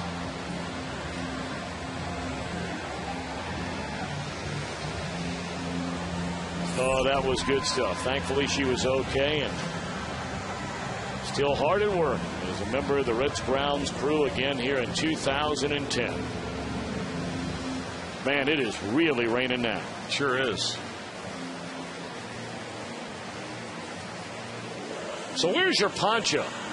I don't need one up here. Well, I know you don't need one, but I mean, right now, where do you keep it? We're at that time of the year where, you know, do you keep it in the car? Hanging on the hook in the garage. No, I didn't plan ahead to bring it. Now, why wouldn't you keep that baby in the car all the time? You know, I probably should. You know, the problem with a poncho. You know what? I'm going to get you one. I'm going to get you a UK one. The biggest problem with a poncho, even the kind that you see right there, the kind you buy at the gift shop maybe for a couple of dollars, is that, you know, comes so nicely wrapped in a little package and with a little clip on it. Yep. But once you break that baby out of there, you try to get it back in there, it'll never happen. You're not lying. You're not lying. And you can cram it and fold it and maybe even melt it to get it back in there. It doesn't work. You know, we had so much fun last night taking all those questions we received. And, you know, we told you on the docket, just for those of you that enjoyed it as well, we're going to be doing it 3 more times. I believe off the top of my head, I could be wrong. I think it was August the 15th, September the 1st, and again September the 15th, right? I'm being told that is correct. Yeah. And I haven't looked to see, you know, whether it's you and Paul, you and me and Cowboy, whatever. But we had a good time with that last night. It was a good time. You know, and it's nice to know what's on the fans of our viewers. Our viewership gone up dramatically this year, of course, with the Reds winning, and glad to answer any questions that you may have out there. A lot of good questions, too. There are a lot of people that are going to start referring to you, I have no doubt whatsoever. I know I will. As Poncho. Well, you know what? what? I admit it is kind of catchy. I think there are a lot of people right now that would agree it is pretty catchy. We got to do a little text poll right now. I think I'm going to have to check with Tim Hendrick. And next time we have a pretty good chance of rain, I'll bring in the old poncho. Maybe we'll hang a hook right here in the booth. And we will, maybe I'll buy a couple of ponchos. And we can don them and wear them just like the fans in the stands. I don't have anything to do with this. I'm talking about you being referred to as Poncho. There are a lot of people already that have been texting me en masse up here in the booth saying, man, now that nickname is pretty nice. Poncho Welsh. What do you think? I don't really like it. But sometimes it's beyond whether I like it or not. All right. Cowboy and Poncho. You know, now we're working. Start branding. I can live with that. All right. As long as we stay a team doing this now. Well, we'll be hanging around for a while. We're going to send you to some other programming. The Red Bull Air Races. Now, how about that combination? I bet they don't have a Poncho and Cowboy on their crew. Which means they're tired. I'll tell you like what, this weather. You know, when you were giving away the towels back in the day when you were working at Riverfront Stadium. More uniforms than towels. Okay, well. All right. Tonight, whoever's working the towel room, they better have some legitimate chamois down there because this has been a lot of rain. Those towels have to be saturated by now. Yeah. That's the problem naturally you run into. Yeah. So I can't think of anything that we'd rather be throwing it to more than Red Bull Air Races. Are you ready, Poncho? I'm ready, Cowboy. We'll catch you on the flip side.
Time to get back underway here at Great American Ballpark. Willie Harris, after pinch hitting in the top of the 5th inning nearly 2 hours and 45 minutes ago, stays in the game to play right field. Doug Slayton now on the mound to face Joey Votto, and we are back at it indeed. Roger Bernardina moves from right field over to center field, and Nyjer Morgan out of the game. 2 hours and 40 minutes officially our rain delay here tonight.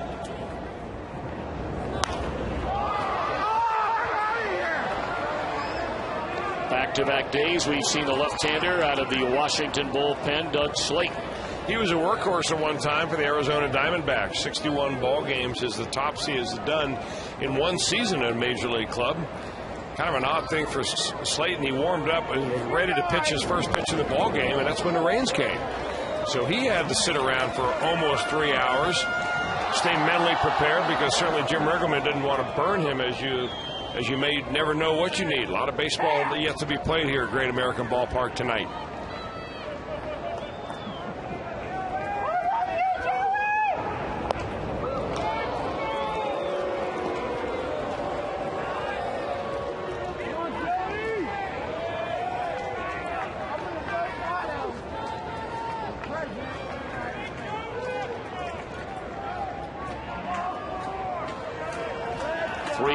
Joey Votto, he clubbed a 3-run home run back in the opening inning.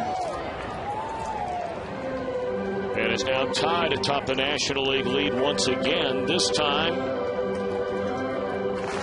with Milwaukee first baseman Prince Fielder.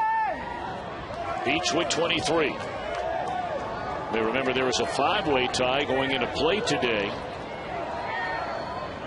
including Corey Hart and Albert Pujols, who clubbed a home run last night, and Votto draws a walk to begin the bottom of the 5th inning.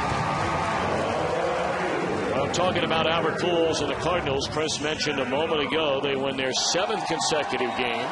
Chris Carpenter goes to an 11-3 record. So they pick up a half game for the time being. If the Reds can close this one out, they would still remain a half game behind in the National League Central Division. Presented by Honda. When all of a sudden the back-to-back defending National League champion Philadelphia Phillies are reeling like no time in the last 3 years. Atlanta won its game over San Diego 4-1 earlier tonight. Johnny Gomes down a strike. And that means the Phillies, losers of now 3 in a row, are 7 games out of first place. They look like world beaters against the Reds when the Reds went through Philadelphia, and they have done nothing since.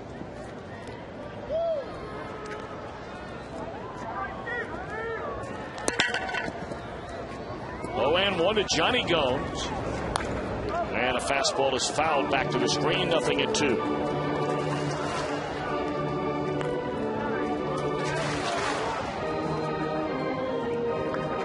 Got a text message from our old buddy Kirk Herbstreit. He is dialed in right now in Columbus, Ohio. His text says, "Here we go, boys. I'm still with you." I like it. He's always been kind of on West Coast time anyway. Yeah, for an Ohio boy, born and bred, he's got those Hollywood good looks, but man, he is a hardcore Reds fan. Hang with us, Kirk. Oh, he will. He will. He's coming to the game tomorrow night. He'll be here again on Thursday. Very fired up. Votto takes off, and Gomes loops one into shallow center, and this is going to fall a hit. And Votto goes first to third on a single by Johnny Gomes. Well, they were really daring Joey Votto to take advantage right there. Adam Dunn was playing a few feet off the first base bag on an 0-2 pitch.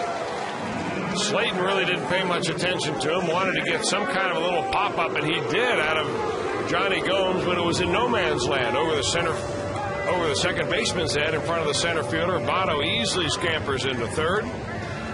That's not holding him on, and that's not even paying any attention at all to the runner right there. And Joey Votto, a very smart base runner, takes advantage. The Reds go first and third, and hey, great opportunity here to knock this baby wide open. So now Jay Bruce. The runners on the corners, nobody out. The Nationals bring their infield in. And a breaking ball away from Bruce. Ball one.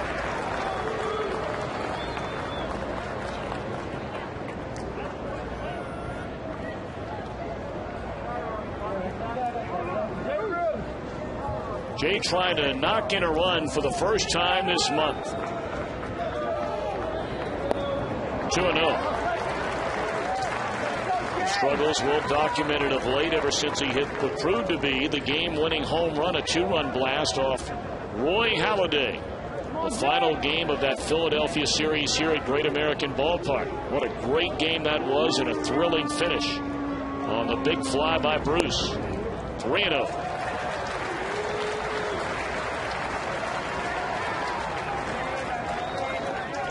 Well, Jay earlier in the year was doing pretty well against left-handers. In fact, 3 of his 10 home runs have come off southpaws.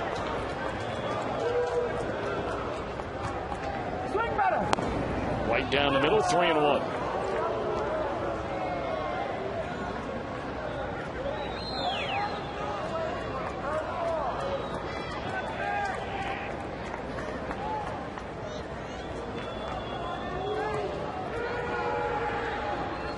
Three balls and a strike to Jay, and a high bouncing ball that'll bring in a run. So the ground out by Bruce scores Joey Votto. 37th run batted in for Jay, and the Reds now lead 6-1. Well, for those of you that can remember our AT&T trivia question, because I cannot, but here it is. Who was the last pitcher in Expos Nationals history to win a postseason game? Real good pitcher right there, Steve Rogers. Well, he of the power-sinking fastball, Steve Rogers. Against the Dodgers, he also came in later in that series and lost the ball game, did he not, in extra innings? It's back in the days when the league championship series was a best-of-5 rather than a best-of-7. There was no divisional series in those days.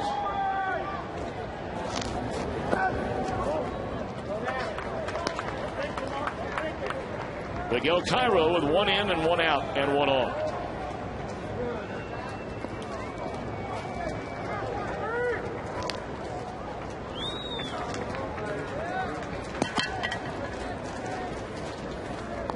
Johnny out at second base. And the pitch, nope. Keeping an eye on Gomes out there at second. Well, Gomes will take a bag on you. A little bit easier to steal a bag of third base off a left-hander than a right-hander. They're not really paying a lot of attention out there to him. Adam Kennedy a little bit snug towards second, but still a lot of room for Gomes to get a lead.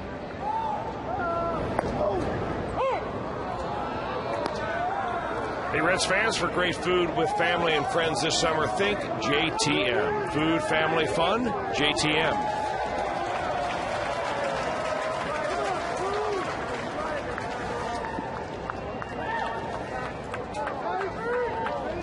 One and one on Miguel Cairo.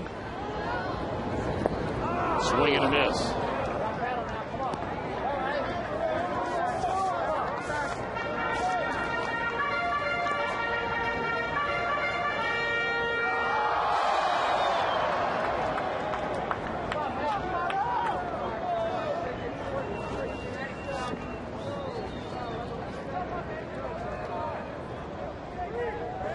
One and two, the count on Miguel Cairo. And that one gets away, but Johnny Gomes will stay put.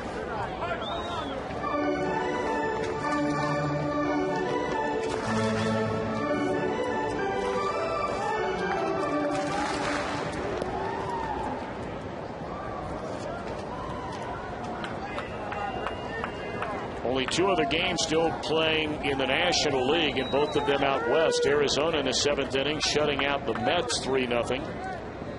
And the Dodgers, a 5-1 lead over the streaking Giants. The Giants playing great baseball, winners of 8 of their last 10. Breaking ball low and in, 3-2 on Cairo.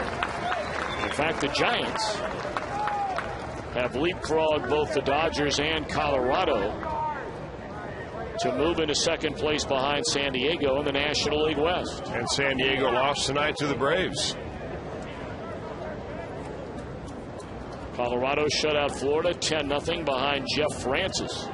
That has to be a welcome sight for Rockies fans. There's a base hit into center field. And Johnny broke back for the second base bag, so he'll advance just 90 feet on to third.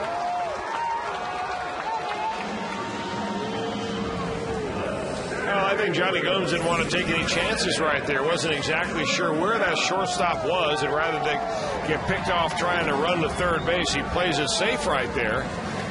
Goes back to the bag. He eventually goes to third base, so Miguel Cairo gets a base hit. Reds again, first and third. Boy, Cairo really centering the ball lately. Second time Miguel has been on. He's also walked and scored a run. And here's Drew Stubbs, I beg your pardon, 1 for 2. Struck out in the first, singled and scored in the fourth.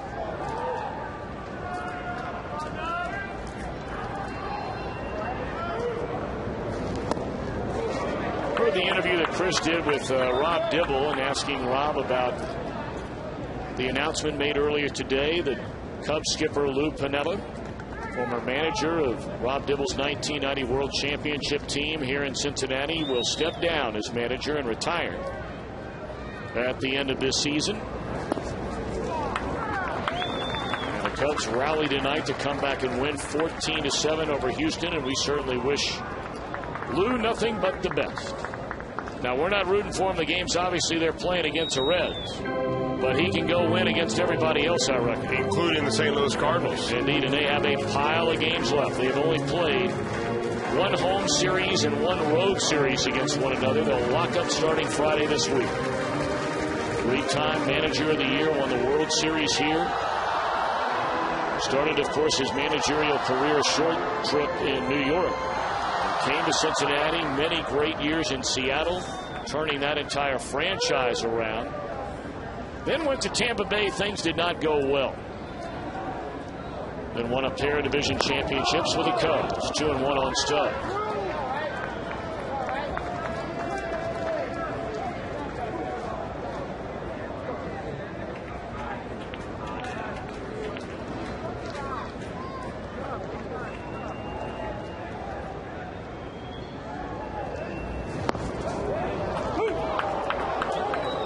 Two to Stubbs.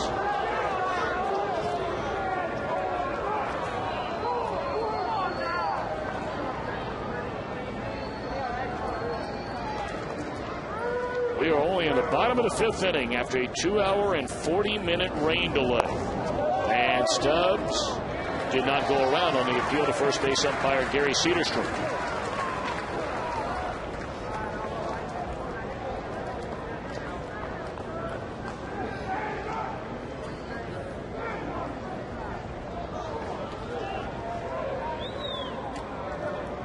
Payoff pitch coming to Stubbs. Swing and a miss. And the ball slips out of the hand of the catcher trying to make the throw. And alertly, the third baseman Ryan Zimmerman is able to go get it. Pudge able to smile about that. That'll be a stolen base from Miguel Cairo, his second. Well, pretty good breaking ball right there, and he never really got a good grip on it.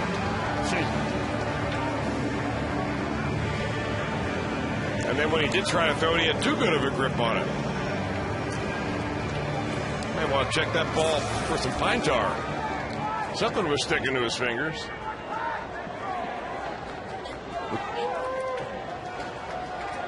So runners at second and third for Corky Miller.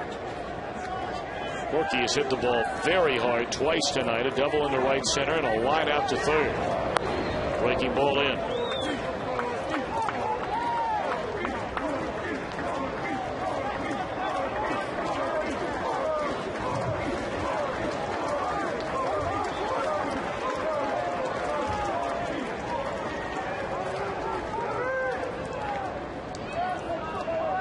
You'll hear a lot of hooting and hollering going on for the final 4 innings of this baby tonight. A lot of the folks waited it out. A lot more than I would have thought, Chris. What about you? Oh, yeah, absolutely, Tom. Got some diehard fans here. Never really had a huge crowd to begin with, but those that came, a lot of them stayed. They expect a big crowd tomorrow night, of course. They're watching the start of the phenom Steven Strasburg pitch for the Nationals. There's There's a bouncing ball. What a play by Zimmerman. And then he throws it by Adam Dunn, and 2 runs are going to score. Perhaps justice served there. Corky making a bid for his 2nd hit of the night. Obviously, the field is very, very wet. And Zimmerman, once it hit that grass and then the dirt, didn't make a very good throw. Well, he made a fabulous grab on that ball right there, and probably had a little more time than he thought. But when you dive to the line, you come up throwing immediately. And Adam Dunn didn't do him any favors down there at first base. He kind of got tied up big time on this ball. Didn't know whether to scoop it, back up on it, block it, or spit on it as it went by.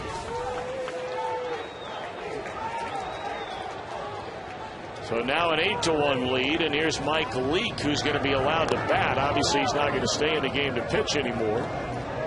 But Dusty's going to let him go up there and swing the bat. Leake already with a base hit and an RBI in the game tonight.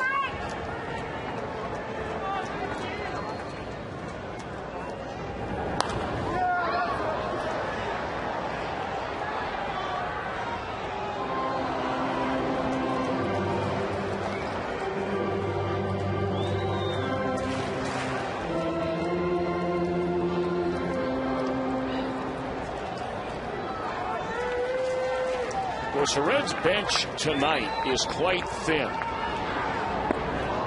as Leake has gone on strikes and out of the inning. But the Reds get 3 after the rain delay, and we go to the 6th. An 8-1 Cincinnati lead.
As we move on to the 6th inning, Jim Day with you. We're down here in the Camberwell, just beside the Reds dugout. How about a little late night texting? It's our Meyer text poll question, and Reds have been so good defensively this year. We want to know which Reds infielder has the best chance to win a Gold Glove award. Of course, Brandon Phillips has already won one. So has Orlando Cabrera and Scott Rowland, multi-Gold Glove winners, by the way.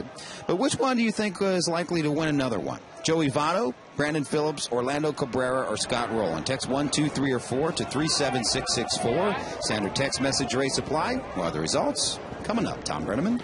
All right, Jimbo, thank you very much. Big shift put on for Adam Dunn as the Nationals bat here in the 6th inning against the new Reds pitcher Micah Owings, who takes over for Mike Leake. Leake in line for the win. And the Reds have a 7-run lead as the Nationals bat here in the 6th inning.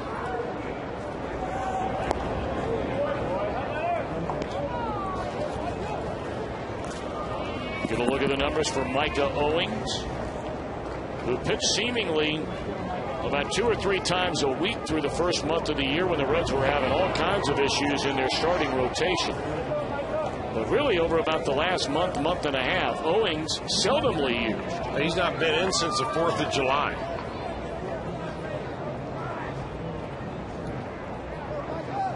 Micah is not allowed to run in any of his last 4 outings, spanning 5 1/3 innings. And Phillips, the overwhelming leader, and that comes as no surprise in our Meyer text poll question tonight.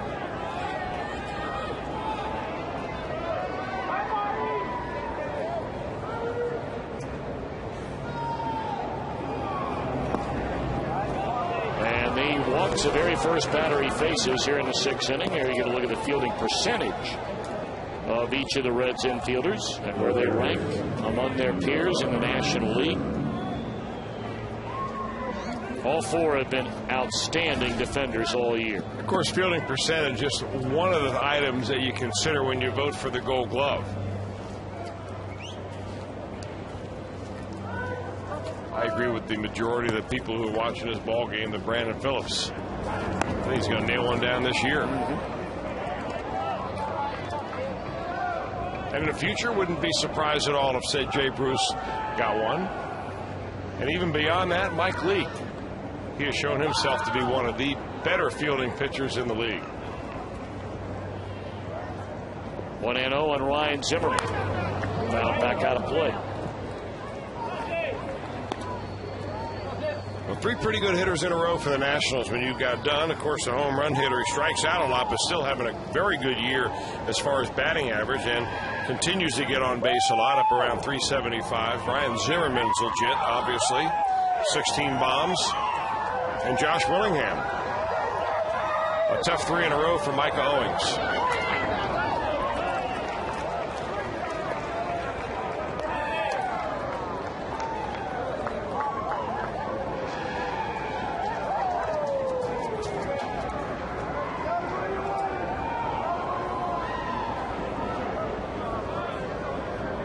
Two on Ryan Zimmerman, who's been aboard twice tonight. A single back in the 2nd inning, drew a walk in the 4th. Done about a 2-step lead over there at first, and now a 3rd. And it's in the air towards the right field corner, and that is a fair ball. And a home run that cleared the wall down there by the bullpen. So an opposite field 2-run home run by Zimmerman makes it an 8-3 ball game.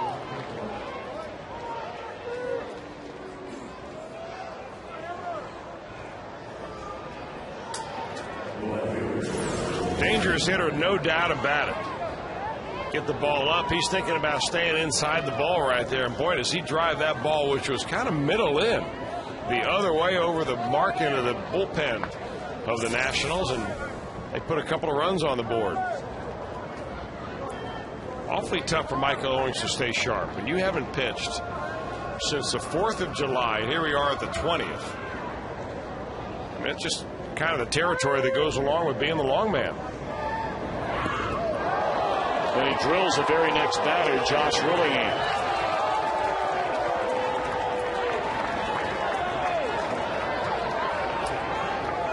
But Brian Price, the Reds pitching coach, will come out and visit with Micah Owings. This inning started with an 8-1 lead.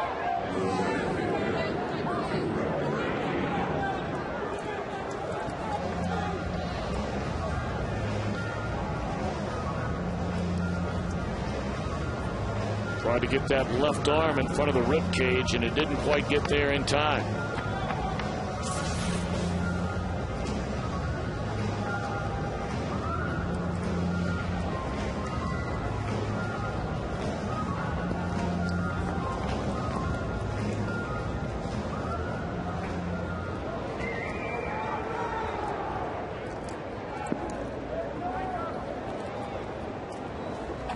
Now Roger Bernardino, who has flied to left and struck out, looks at a ball low and in, ball 1. Well, there's still a long, long way to go in this game here tonight. We are only in the 6th inning with 1 on, 2 in, and nobody out. And the Reds with a 5-run lead. And it's 1-1 on Bernardino. Tonight, the first time in the last 7 games where Reds pitching is allowed more than 2 runs in any game, as Bill Bray cranks it up down in the Reds bullpen. Good fastball in on his hands there from Owings, and Cairo will run out of room. You know, Michael Owings' weapons are a fastball that he kind of cuts into a left-hander and a real good changeup. His changeup is really his calling card, especially when it comes to throwing left-handers. So he got right in on the Kitchen and Bernardino on that pitch, and I would suspect he'll go with something off speed down and away. Gives you good arm action. Hoping that maybe the Bernardino would roll over. Now they're looking for a fastball in. Try to jam him again. 2-2.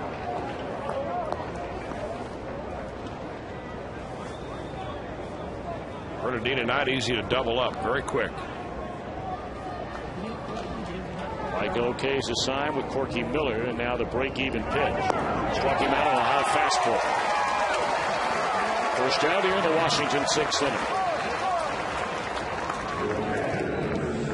Don't forget, this week on Fox Saturday Baseball, David Wright and the New York Mets go to Los Angeles to take on Andre Ethier and the Dodgers. Fox Saturday Baseball, presented by Taco Bell, returns this week at 4 o'clock Eastern Time.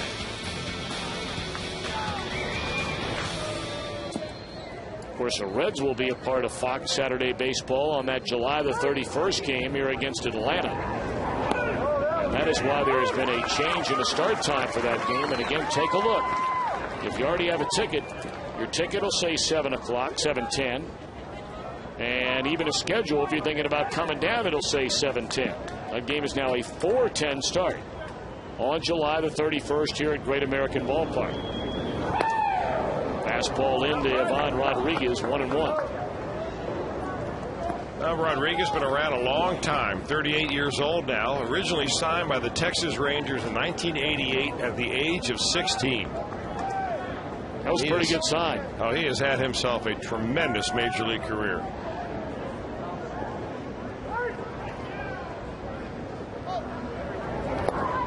And he is still in great shape. He really is. You know, they call him Pudge. They nicknamed him his first professional season. He was short and kind of pudgy. It was Chino Kadahia, who I think now is a coach with the Atlanta Braves, who dropped that nickname on him.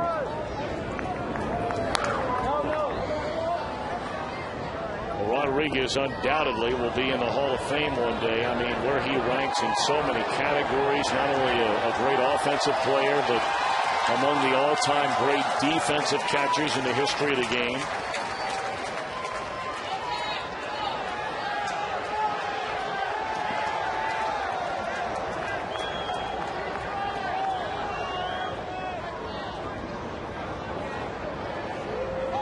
There's only one fan sitting in the upper deck where that foul ball just went a moment ago, as that one is playable for Corky Miller.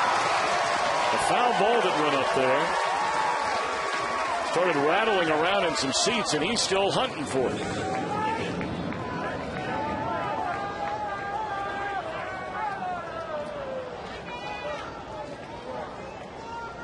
And now he has a buddy. They're letting everybody know, because they're hooting and hollering, that we're going to find this thing. Come on, fellas. Obviously, they did not see it land. Swing and a miss by Adam Kennedy.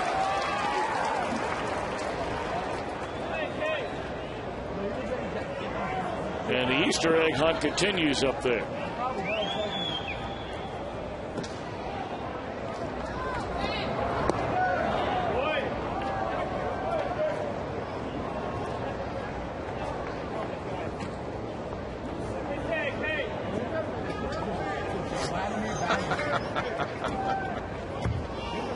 They might find some spare chains. And one account on Canada. That'd be all right. Yeah. That'd be better than that baseball. And now they have a couple of stragglers that are showing up. They figure, hey, wait a minute now. If they can't find it, I'm going to find it.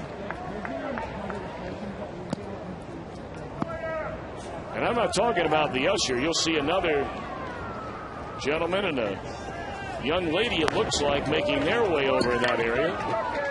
3-1 account on Adam Kennedy.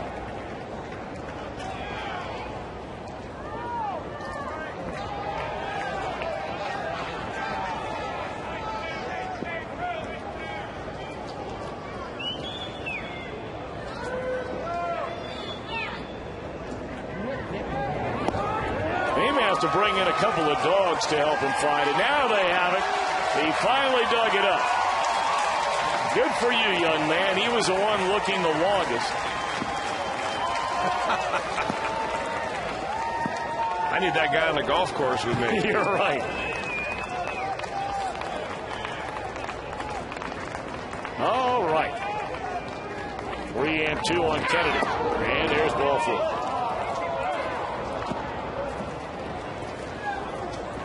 Two walks, a hit batter, a home run. And that's going to do it for Michael Owings.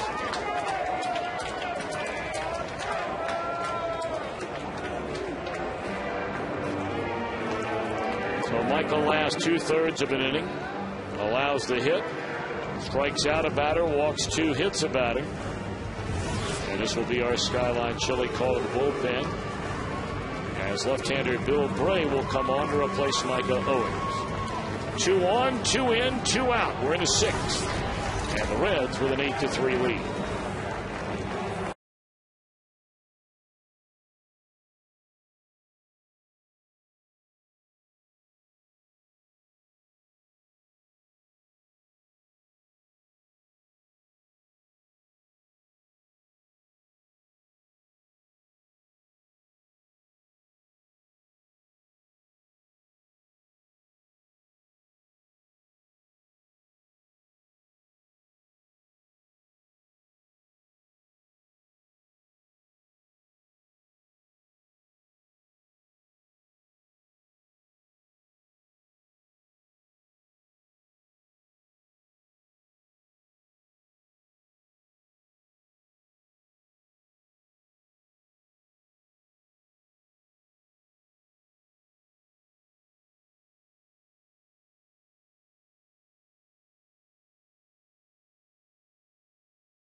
In base, trailing 8-3 with 2 outs.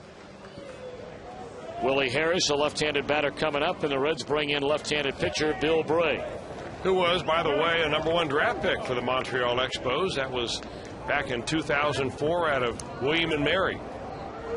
Left-handers worked a long time to come back from different surgeries on his arm, most recently Tommy John surgery.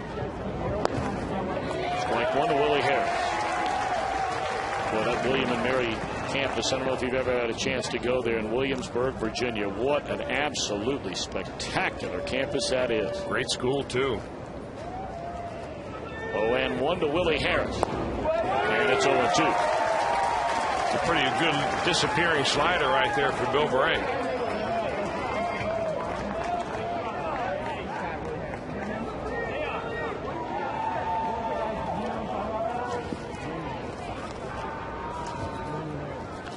Of course, Bray came over from the Nationals in that big deal. Fastball taken high. I mean, that was a major deal. That was a big deal that Austin Kearns was in that deal. The Reds sent Kearns and Felipe Lopez, Ryan Wagner, former #1 pick, to the Nationals. In return, they got Bill Bray, Royce Clayton, Brendan Harris, Gary Majeski, who's back in the major leagues, and Darrell Thompson. If you remember, a couple of years ago, made his major league debut in Yankee Stadium. And he's trying to work his way back all the way up in the minor league system again after surgery sidelined him for over a year.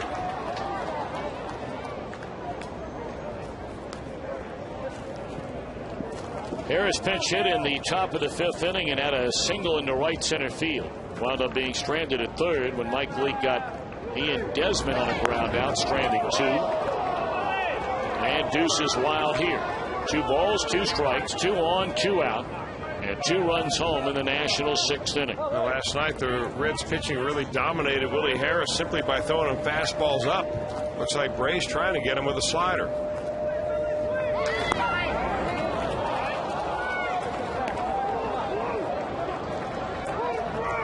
Will be the 33rd pitch it has been thrown in this inning by the duo of Micah Owings and now Bill Bray. The runners will get started. And another walk.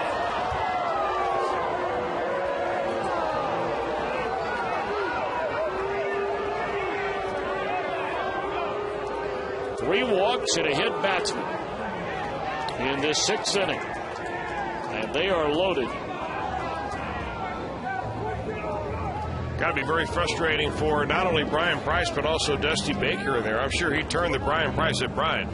Get out there and get these guys to throw some strikes, will you? Michael Morse will come on and pinch hit for Doug Slayton. So Slayton comes in his only inning of work. Gives up 3 hits. 3 runs, 2 of which are earned runs. Strikes out 2 and walks about it.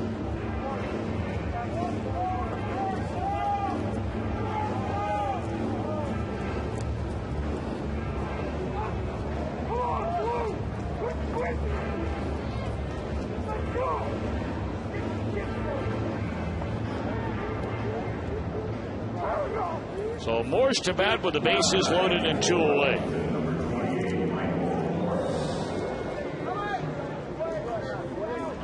Let's see if Bray can stifle the comeback hopes of the Washington Nationals, trailing by 5 here in the 6th inning. And a first pitch fastball right down the middle, strike 1.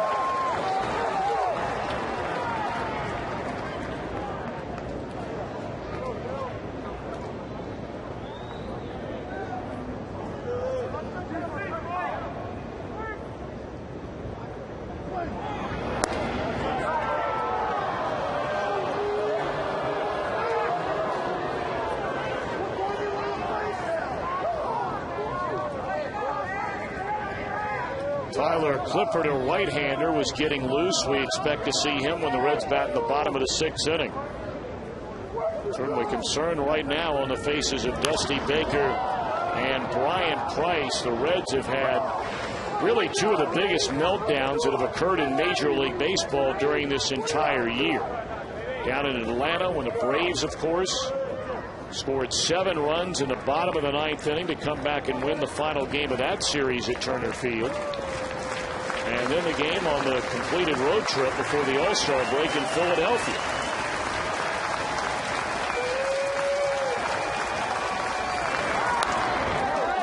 Still a ball and 2 strikes on Michael Morse.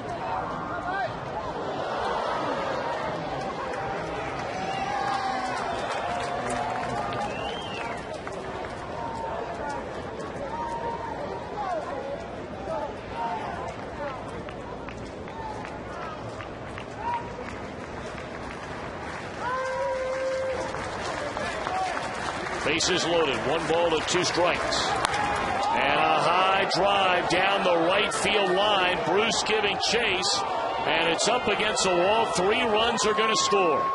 And all of a sudden we have a ball game. It is 8-6 with a runner at third. A 3-run triple by Michael Morse. Holy Moses. He's had some pretty good cups of coffee in the major leagues offensively. Played for Seattle a couple years. Last year for Washington, he hit 3 home runs, and he drives in 3 with this blast to right field. Jay Bruce nearly runs this one down. You see where Corky Miller wanted it was up and in, and that ball kind of got up and out over the plate, and Morse put those long arms to work. Bounds away from Jay Bruce as it hits the base of the screen, and all of a sudden this baby's a tight one. Well, 40 pitches to go. The Reds had an 8-1 lead. And it is now 8-6. And there's a base hit into left field that'll bring in another run. It is 8-7. On his way to second base, and a throw is high.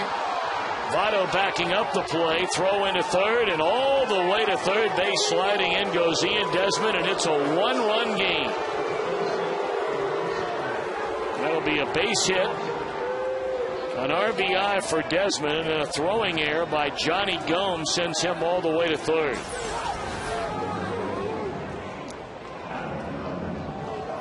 That ball was hit very sharply, really, before Miguel Cairo was able to get his feet under him. That ball went by him. And Johnny Gomes just picked the ball up and fired it. You got to figure that that ball is sopping wet by the time Gomes got it in left field. As much as it rained here, that outfield grass is soppy and soggy. So now Adam Dunn, who started this inning by drawing a walk and scored the first of what has been a 7-run inning for the Nationals. Now, 4 of the runs that have scored have been either on base through a base on balls or a hit batter. And I beg your pardon, it's been a 6-run inning, not a 7-run inning. They have 7 total in the game.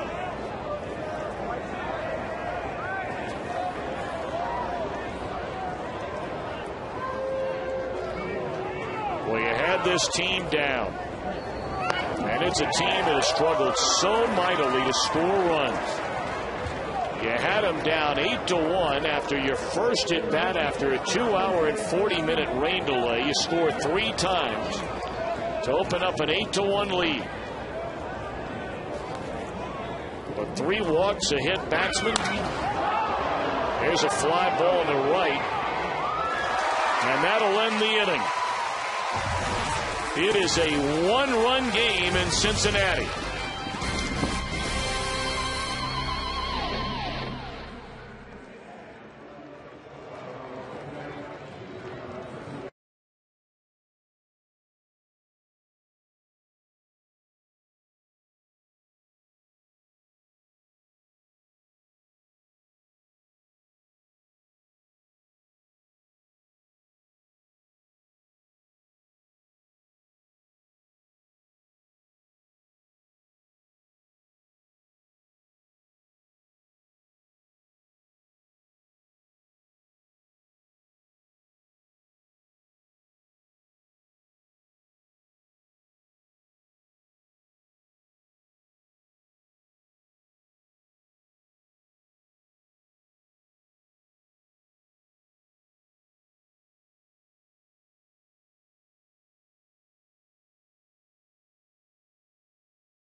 Play made by Ryan Zimmerman. Tried to double up Miguel Cairo.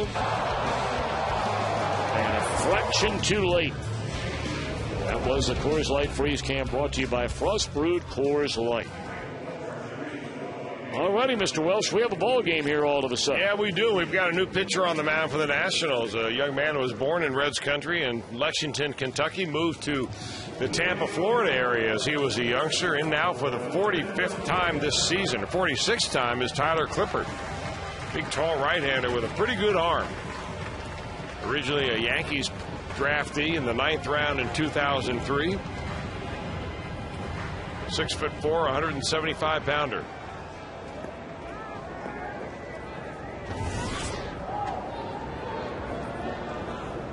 Michael Morse remains in the game to play right field after that 3-run triple off the bench in the 6-run 6th inning. Top of the order for the Reds, Orlando Cabrera, Paul Janisch, and then Joey Votto against Clippard.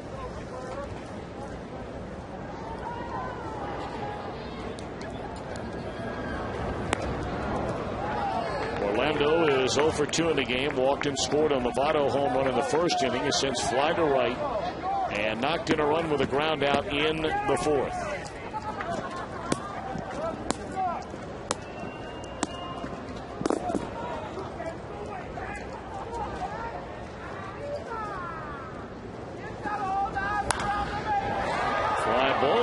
field. That'll be easy for Morse. Just into the game, 1 away.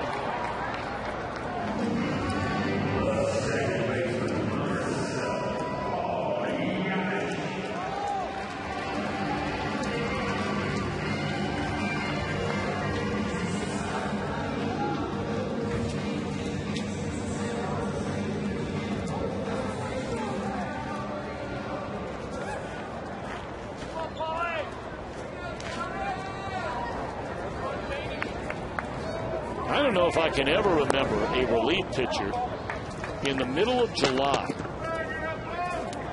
having 14 decisions in a season. Clippard has not made a single start. He has 8 wins against 6 losses.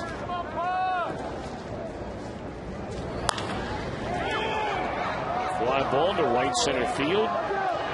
And Bernardino will wave off Morse for the second out of the inning. Columbus Blue Jackets 6-game packs presented by Time Warner Cable on sale right now at just $123. Of course, the season opener would include the Blackhawks being in town, the Stanley Cup champions. Buy your pack now at BlueJackets.com. You ever seen that? I have not seen that, no. That's a lot. I mean, you would almost swear it's a typo.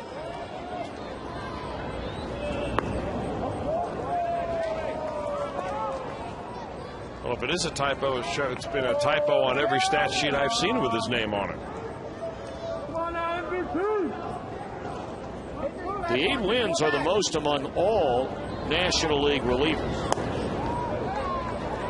But, I mean, you take a look, for example, compare that to guys in the Reds bullpen.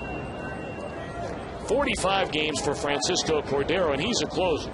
He only has 6 decisions. 47 games for Nick Massett, 6 total decisions. 43 games for Arthur Rhodes, 6 total decisions.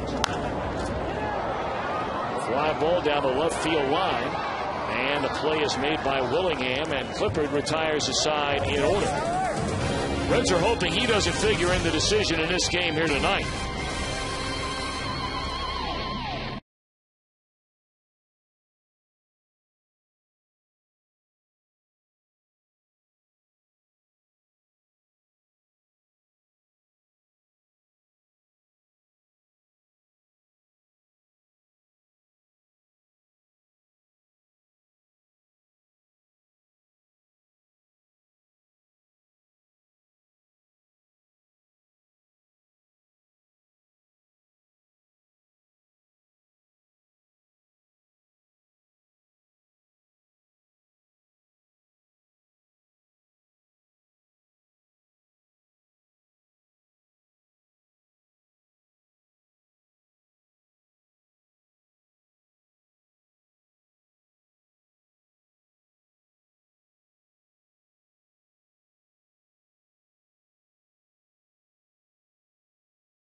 Brought to you by AT&T.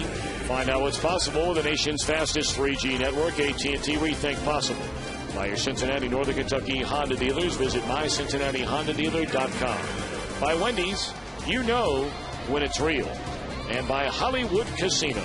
The spotlight is yours at Hollywood Casino, Lawrenceburg, Indiana. All right, a 1-run game for the Nationals coming up in the top of the 7th inning at Great American Ballpark.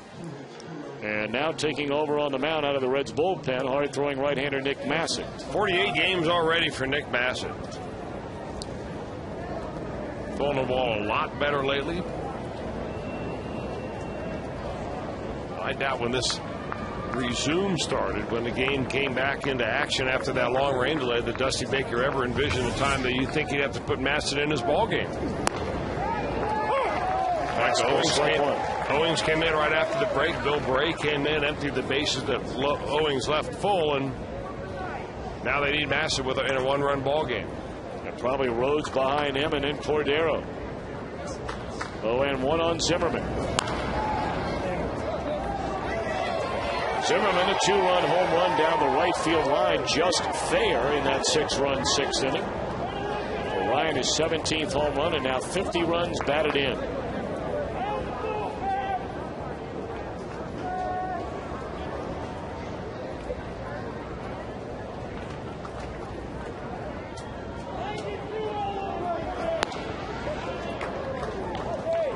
They just finished in Baltimore a 13-inning game. That game started the same time we did tonight. And the Orioles, who gave up the lead in the top of the 13th, won it in the bottom of the 13th, 11-10 over Tampa Bay. That's a long night of baseball as well. A lot longer for the losing team.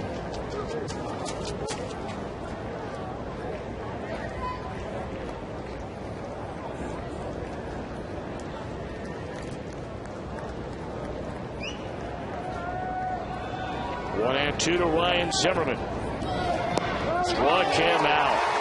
Got him way out in front and fooled badly there. That's a pretty good looking curveball by Nick Masson. He's got all the pitches, boy, but he drops one on Zimmerman right here. Zimmerman does not want to look up at that big board and see this swing again.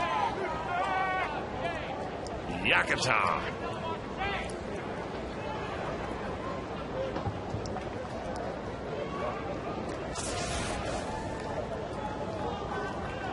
Now Willingham, who was hit by a pitch in the rib cage by Micah Owings after the 2-run home run by Zimmerman, and scored in the 6-run inning.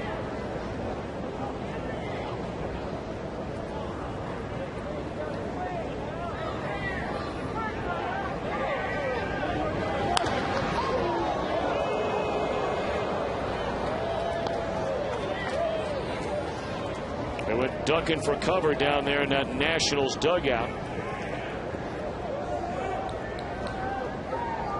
Everybody regrouping. I'm out of here.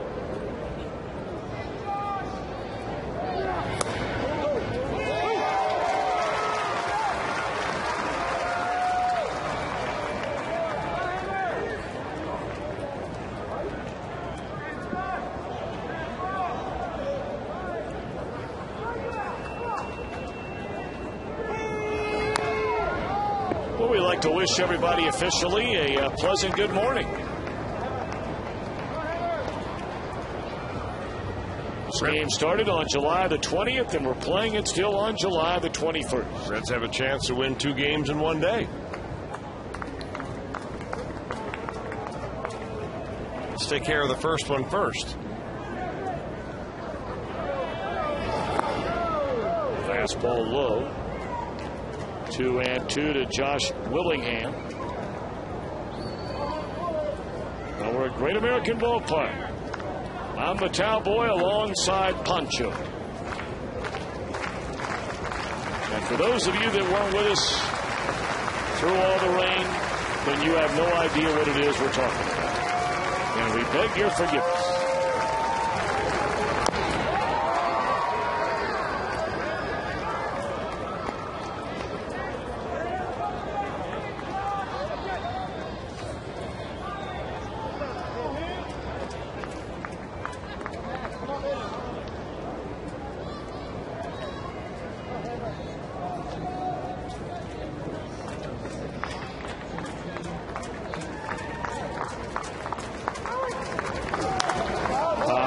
Up and playable in foul ground. Joey Votto calling off Corky Miller. And they're 2 away. Well, baseball fans, now your chance to enter to win a Fox Sports Ohio Meijer prize pack by texting the word Meijer, M-E-I-J-E-R, to 37664 now to be entered. Good luck.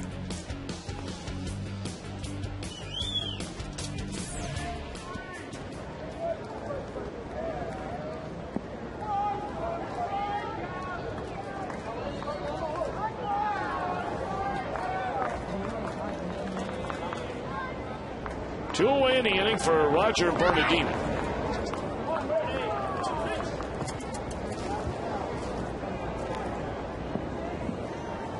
Bernardino for 3 in the game has fly to left and struck out twice. Massive looks very sharp here tonight, doesn't he? Well, when he can keep the ball down like he has done tonight, he can be very good. It's never a question about his stuff, his velocity, that's for certain. It's about his command of that stuff.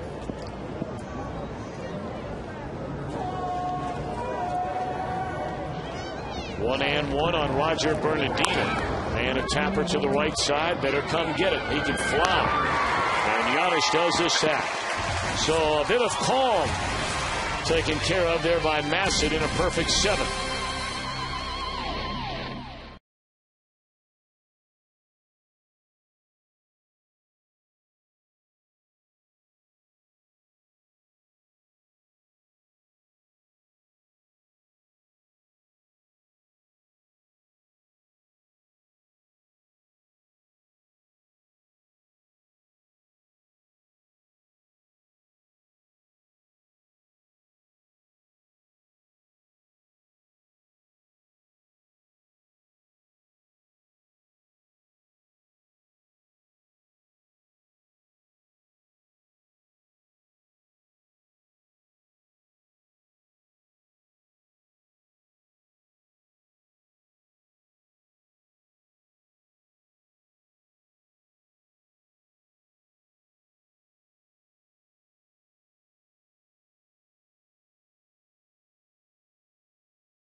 Will receive a Homer Bailey bobblehead. Thanks to Cons, the Bailey bobblehead is this year's Fans' Choice winner. So get your tickets at 513-381-REDS or visit reds.com for their Homer Bailey bobblehead giveaway. Tyler Clippard still on the mound after a 1-2-3-6 inning, his first out of the Washington bullpen. He'll be facing Johnny Gomes, Jay Bruce, and Miguel Cairo here in the Reds 7th. Reds had an 8-1 lead until a 6-run Washington 6th inning has made this a 1-run affair. Johnny 1 for 3, a single and a run scored. Full foul. Or looking fastball, getting fastball, unwinding on one.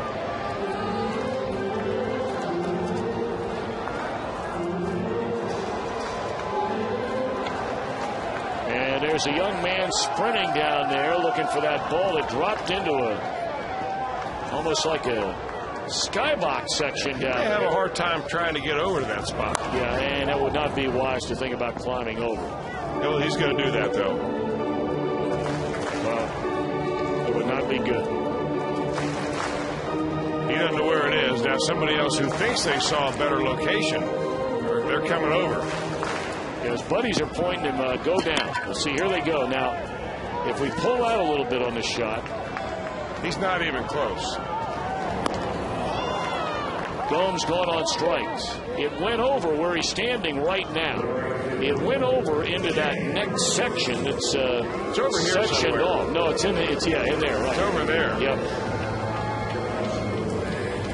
In fact, I think it's right there.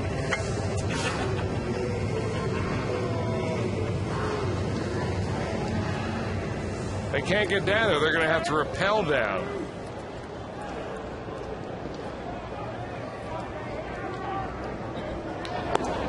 Jay Bruce takes up an away ball 1. Well, they're thinking about it.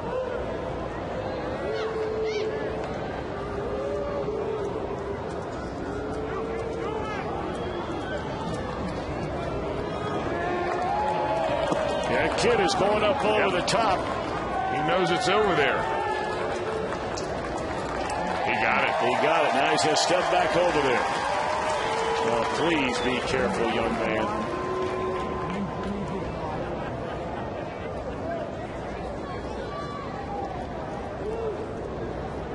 He's all right, thankfully. 1-1 to Jay Bruce. 1-2. It doesn't look like Tyler Clifford is that much of a joy to hit off of. He's not overpowering, although his fastball can gut up around 92, 93. But he's very herky-jerky. Tough to pick the ball up.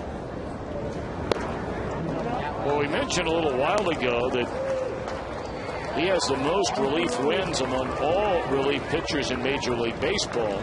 He also has the second most strikeouts among all Major League relievers. You can see where the deception is. And he's picked up another one. Back-to-back Ks for Clifford against Gomes and Bruce here in the 7th inning. He just goes right up the ladder right there. He gives you arms and legs, a big, tall, and long-armed overhand delivery, and you end up swinging at the arm speed and not the baseball.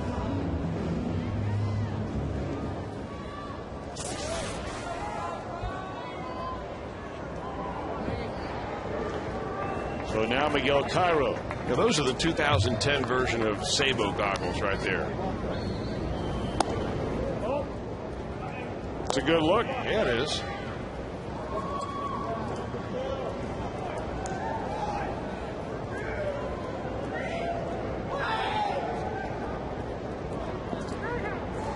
You look good in a pair of those. I don't think so. Underneath that poncho.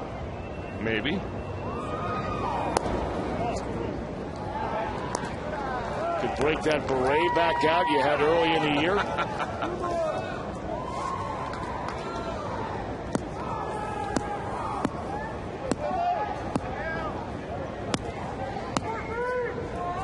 Maybe on Bow Tie Tuesday we'll combine a whole bunch of those things together. I'm with you, winter time. Crowd back out of play. We'll be in Milwaukee right next Tuesday. Yeah, and by the way, we are televising now every game on that upcoming trip. We were going to do naturally all 3 games over the weekend in Houston. We were only scheduled to do the Monday and Tuesday games in Milwaukee, but now we will do the Wednesday afternoon game as well.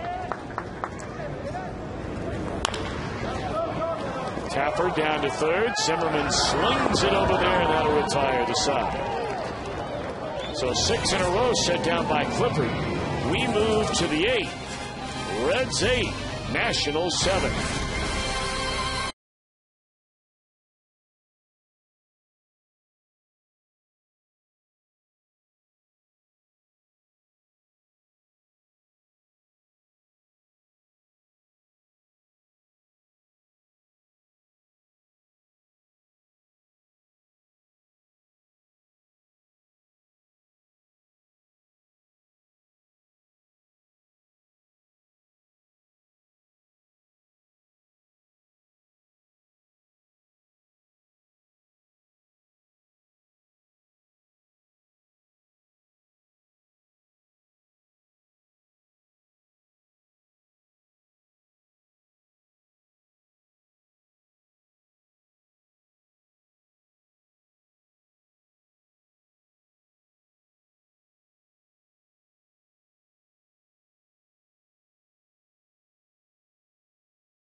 player spotlight for the ones who get it done. And again, it was Mike Leake. He was on his way to another real good outing. Well, you're not kidding about that. He was carving them up tonight. Sinkers down and in, cutters away, good breaking ball, nice changeup occasionally as you get a strikeout right there from Willie Harris. Or maybe that was Roger Bernardino. He also had a base hit, drove a run in. Boy, if he is not one of the most complete pitchers in this league, I don't know who is. I mean, there are more dominating pitchers. There's no question. I mean, from an offensive standpoint, a guy that can handle the bat, play great defense. Only had one walk tonight, Mike Leake did.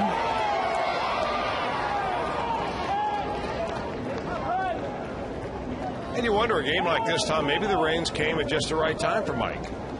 You know, the Reds are certainly monitoring his innings right now. You don't want to extend him too far. And, you know, you had a big lead when the rains came, and you think that it was going to be nice and secure. Of course, now we're knocked up with just a one-run lead.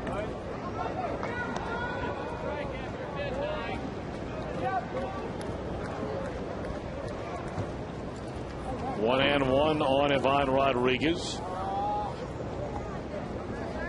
Action in both bullpens right now.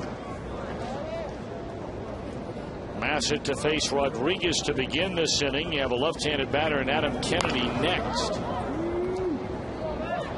And then the pitcher spot. And you look down there on that bench.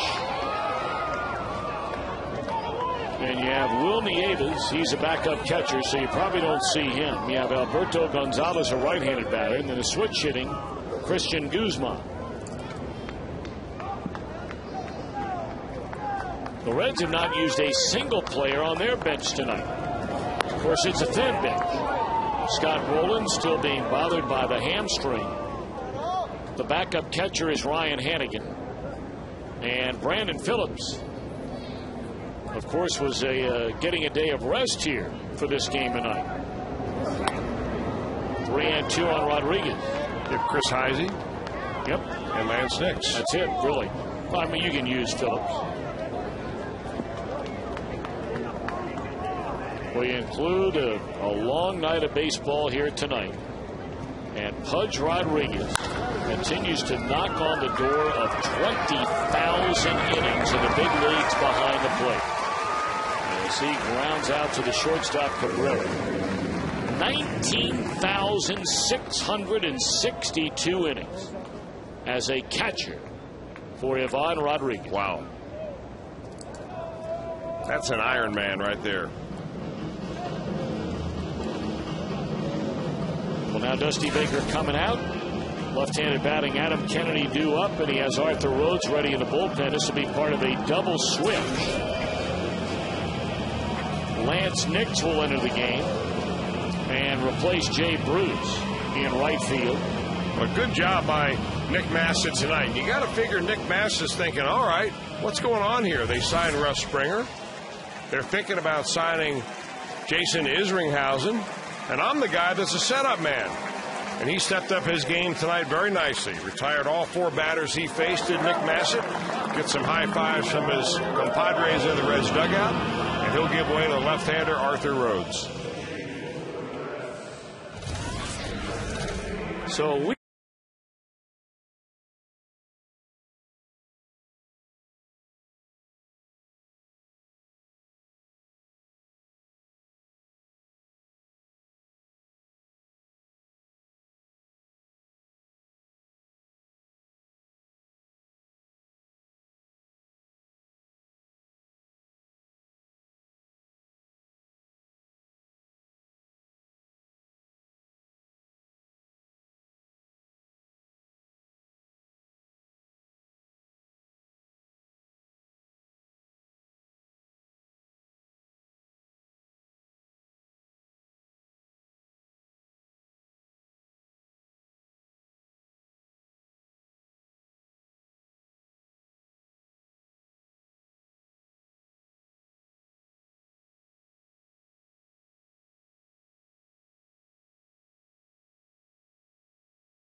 Arthur Rhodes on to face Adam Kennedy with 1 out and nobody on in the top of the 8th inning. Reds with an 8-7 lead.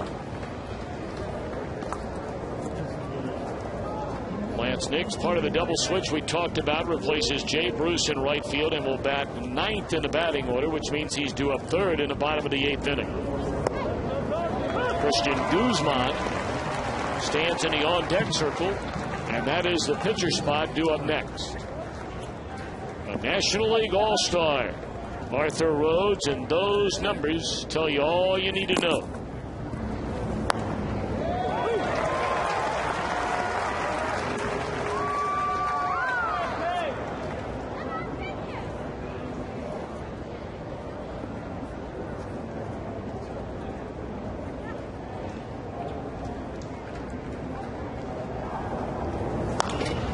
Right back to Sir Arthur. 2 away.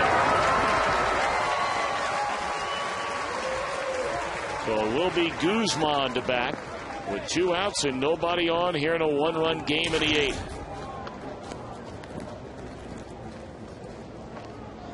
Excellent work out of the Nationals bullpen by Tyler Clippard. 2 innings and retired all 6 batters he faced, including a pair of strikeouts. That is the one area where the Nationals and their new general manager, Mike Rizzo, really tried to improve upon from last year. Their bullpen ranked 30th, dead last in all of Major League Baseball, with an ERA of 5.04. Well, this year, their bullpen has the 9th best ERA in the major leagues, the 5th best in the National League, right at 3.5. Mike Rizzo is going to get it together in D.C. It will take a while because, the talent clearly is extremely thin. Mike Rizzo was the scouting director the years that I was in Arizona with the Diamondbacks, and this guy knows what he's doing. Of course, they've had the #1 pick the last 2 years. Yeah, that helps.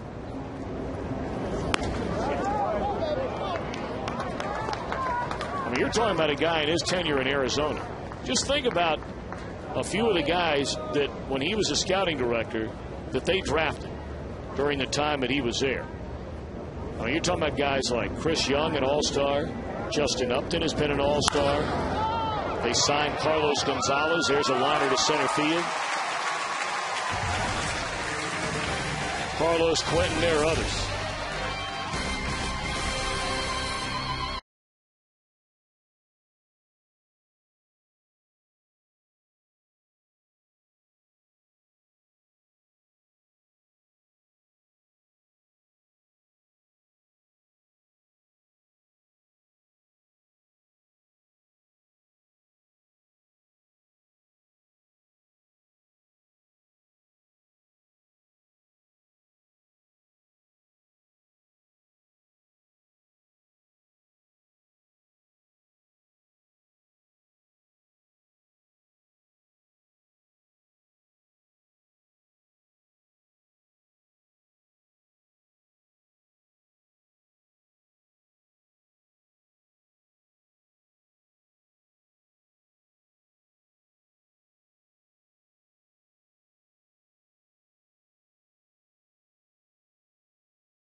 Enjoy lunch with the Reds during our next Paycor Business Day game. That'll be day after tomorrow.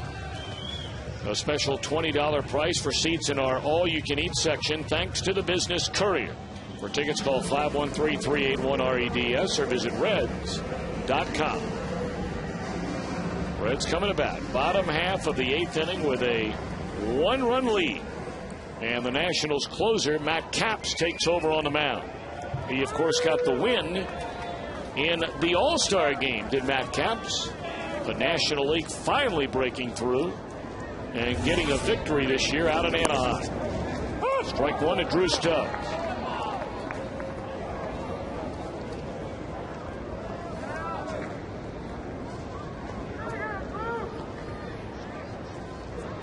Capps retired, the only batter he faced in the All-Star game.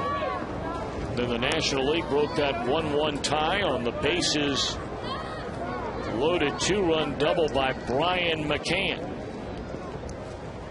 Capps came on to retire David Ortiz of the Red Sox. 0-2 to Stubbs. Reds closer Francisco Cordero getting loose in the bullpen. And Washington will have the top of the batting order coming up in the 9th. Morse, Desmond, and Dunn. Zimmerman in time to get the speedy Drew Stubbs. Ryan Zimmerman does it a little bit in an unorthodox manner. He flips a lot of throws to first base from down around his waist. Sometimes you have no choice, like on a slow roller play like that, where you have to throw it on the run. In fact, you throw it off your right foot, which is more of an unusual way of doing it. But he does this one very nice right here and throws a perfect strike to Adam Dunn.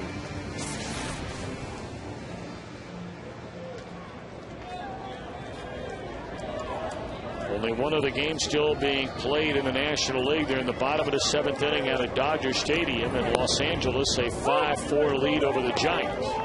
Everything else in the books, including the Cardinals, ripping off their 7th straight win. A 7-1 decision over the sliding Phillies.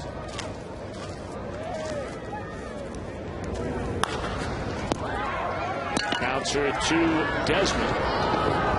Corky Miller thrown out, 2 away. It's 9 in a row retired by the Nationals bullpen. After every Reds game, Fox Sports Ohio breaks down the game and talks to the players and coaches on Reds Live. Brought to you by Kings Honda in the Kings Auto Mall. Visit KingsHondaUSA.com.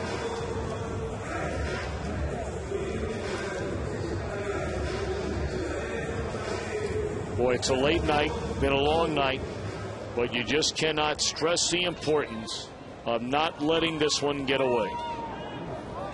He had an 8-1 lead after the Reds scored 3 runs in the 5th inning following a 2-hour and 40-minute delay.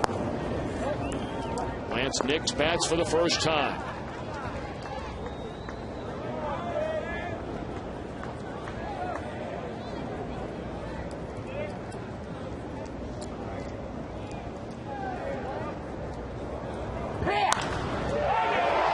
Smoked down the left field line by Nix, and that is fair up against the wall. It'll be a 2-out double for Lance Nix.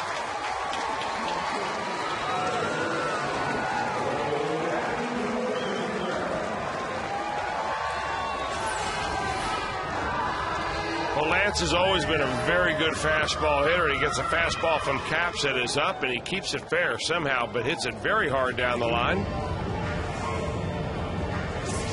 Can't place it out there any better than that.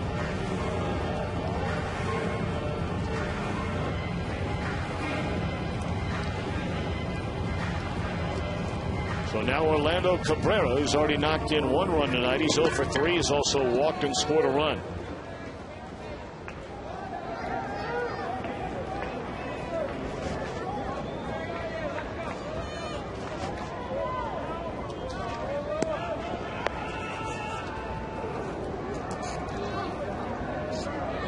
Good time for a base hit right here and right now from Cabrera. That one sails outside, ball 1.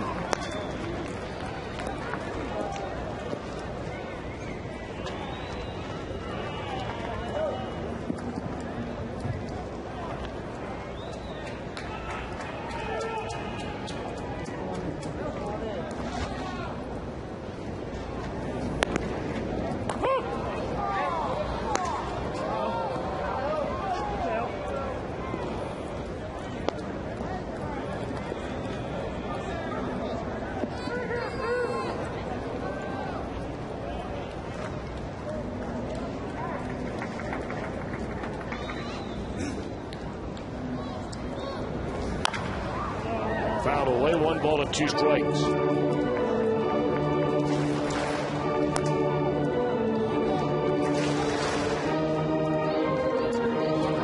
Reds trying to push their record to 11 games over the 500 mark. They need a win to remain a half game behind the Cardinals in the National League Central.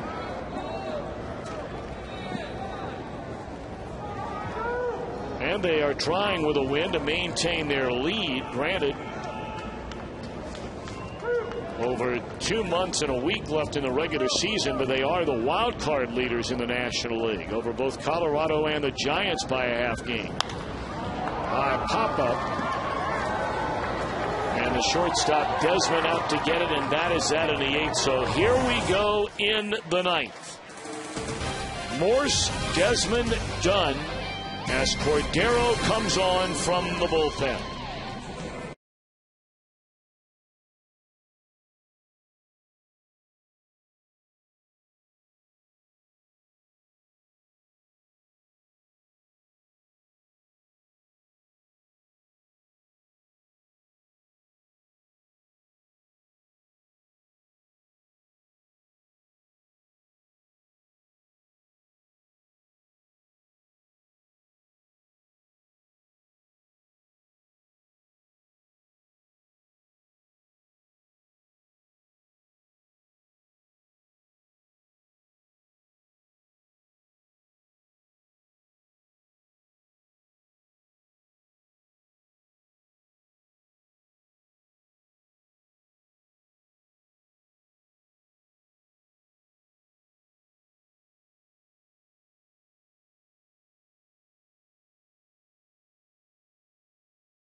Of the game, Ryan Zimmerman among the best at third base.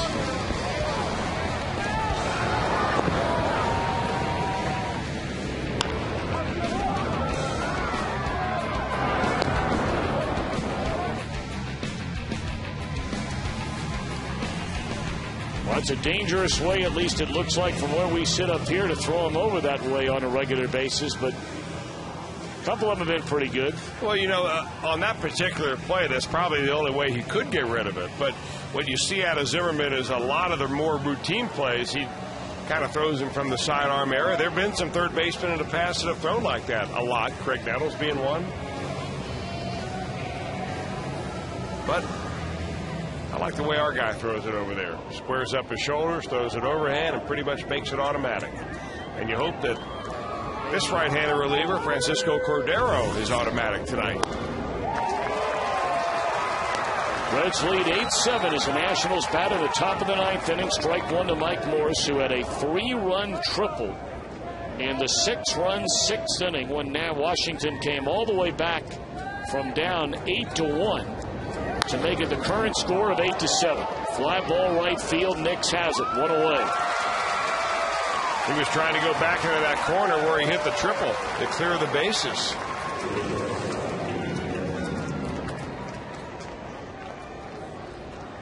Cordero, 25 of 31 in saved chances.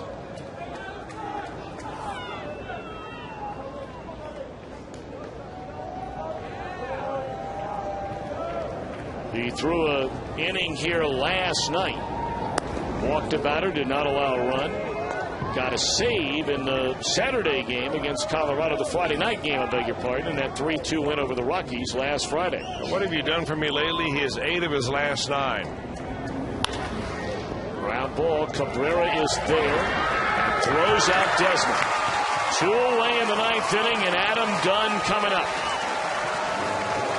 And boy, the fans that are here are standing and cheering and hoping that the Reds can nail this thing down. Well, you know, we like to stand and cheer for those that have stayed here this long tonight.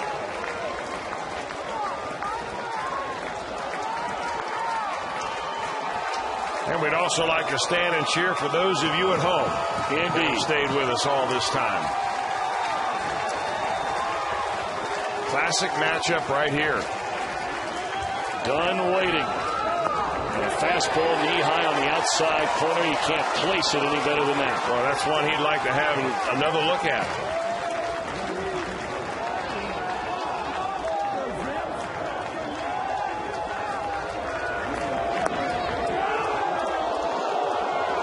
Adam Dunn, 22 home runs.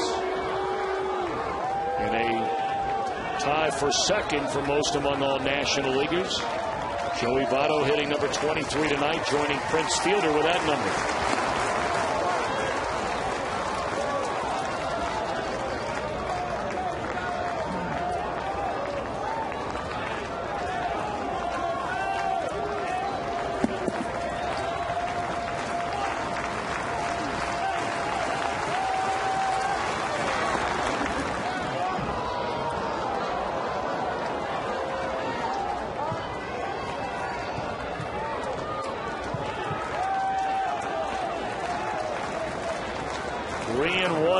Dunn. 2 outs in the ninth. Dunn got a pitch to hit right there and fouled it back over the screen. 95-mile-per-hour fastball.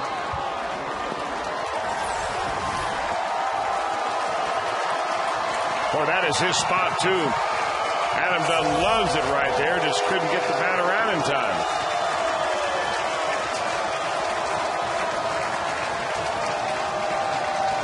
3-2 pitch. Strike 3 called, and the game is over. Dunn cannot believe it. He thought it was ball 4. Instead, the Reds celebrate a win to go to 11 games over 500 in a perfect ninth inning for Cordero.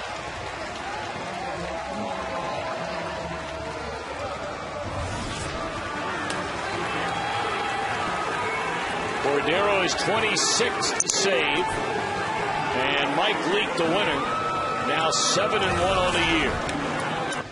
So the Reds remain a half game behind St. Louis in the National League Central Division, and will have a chance again tomorrow.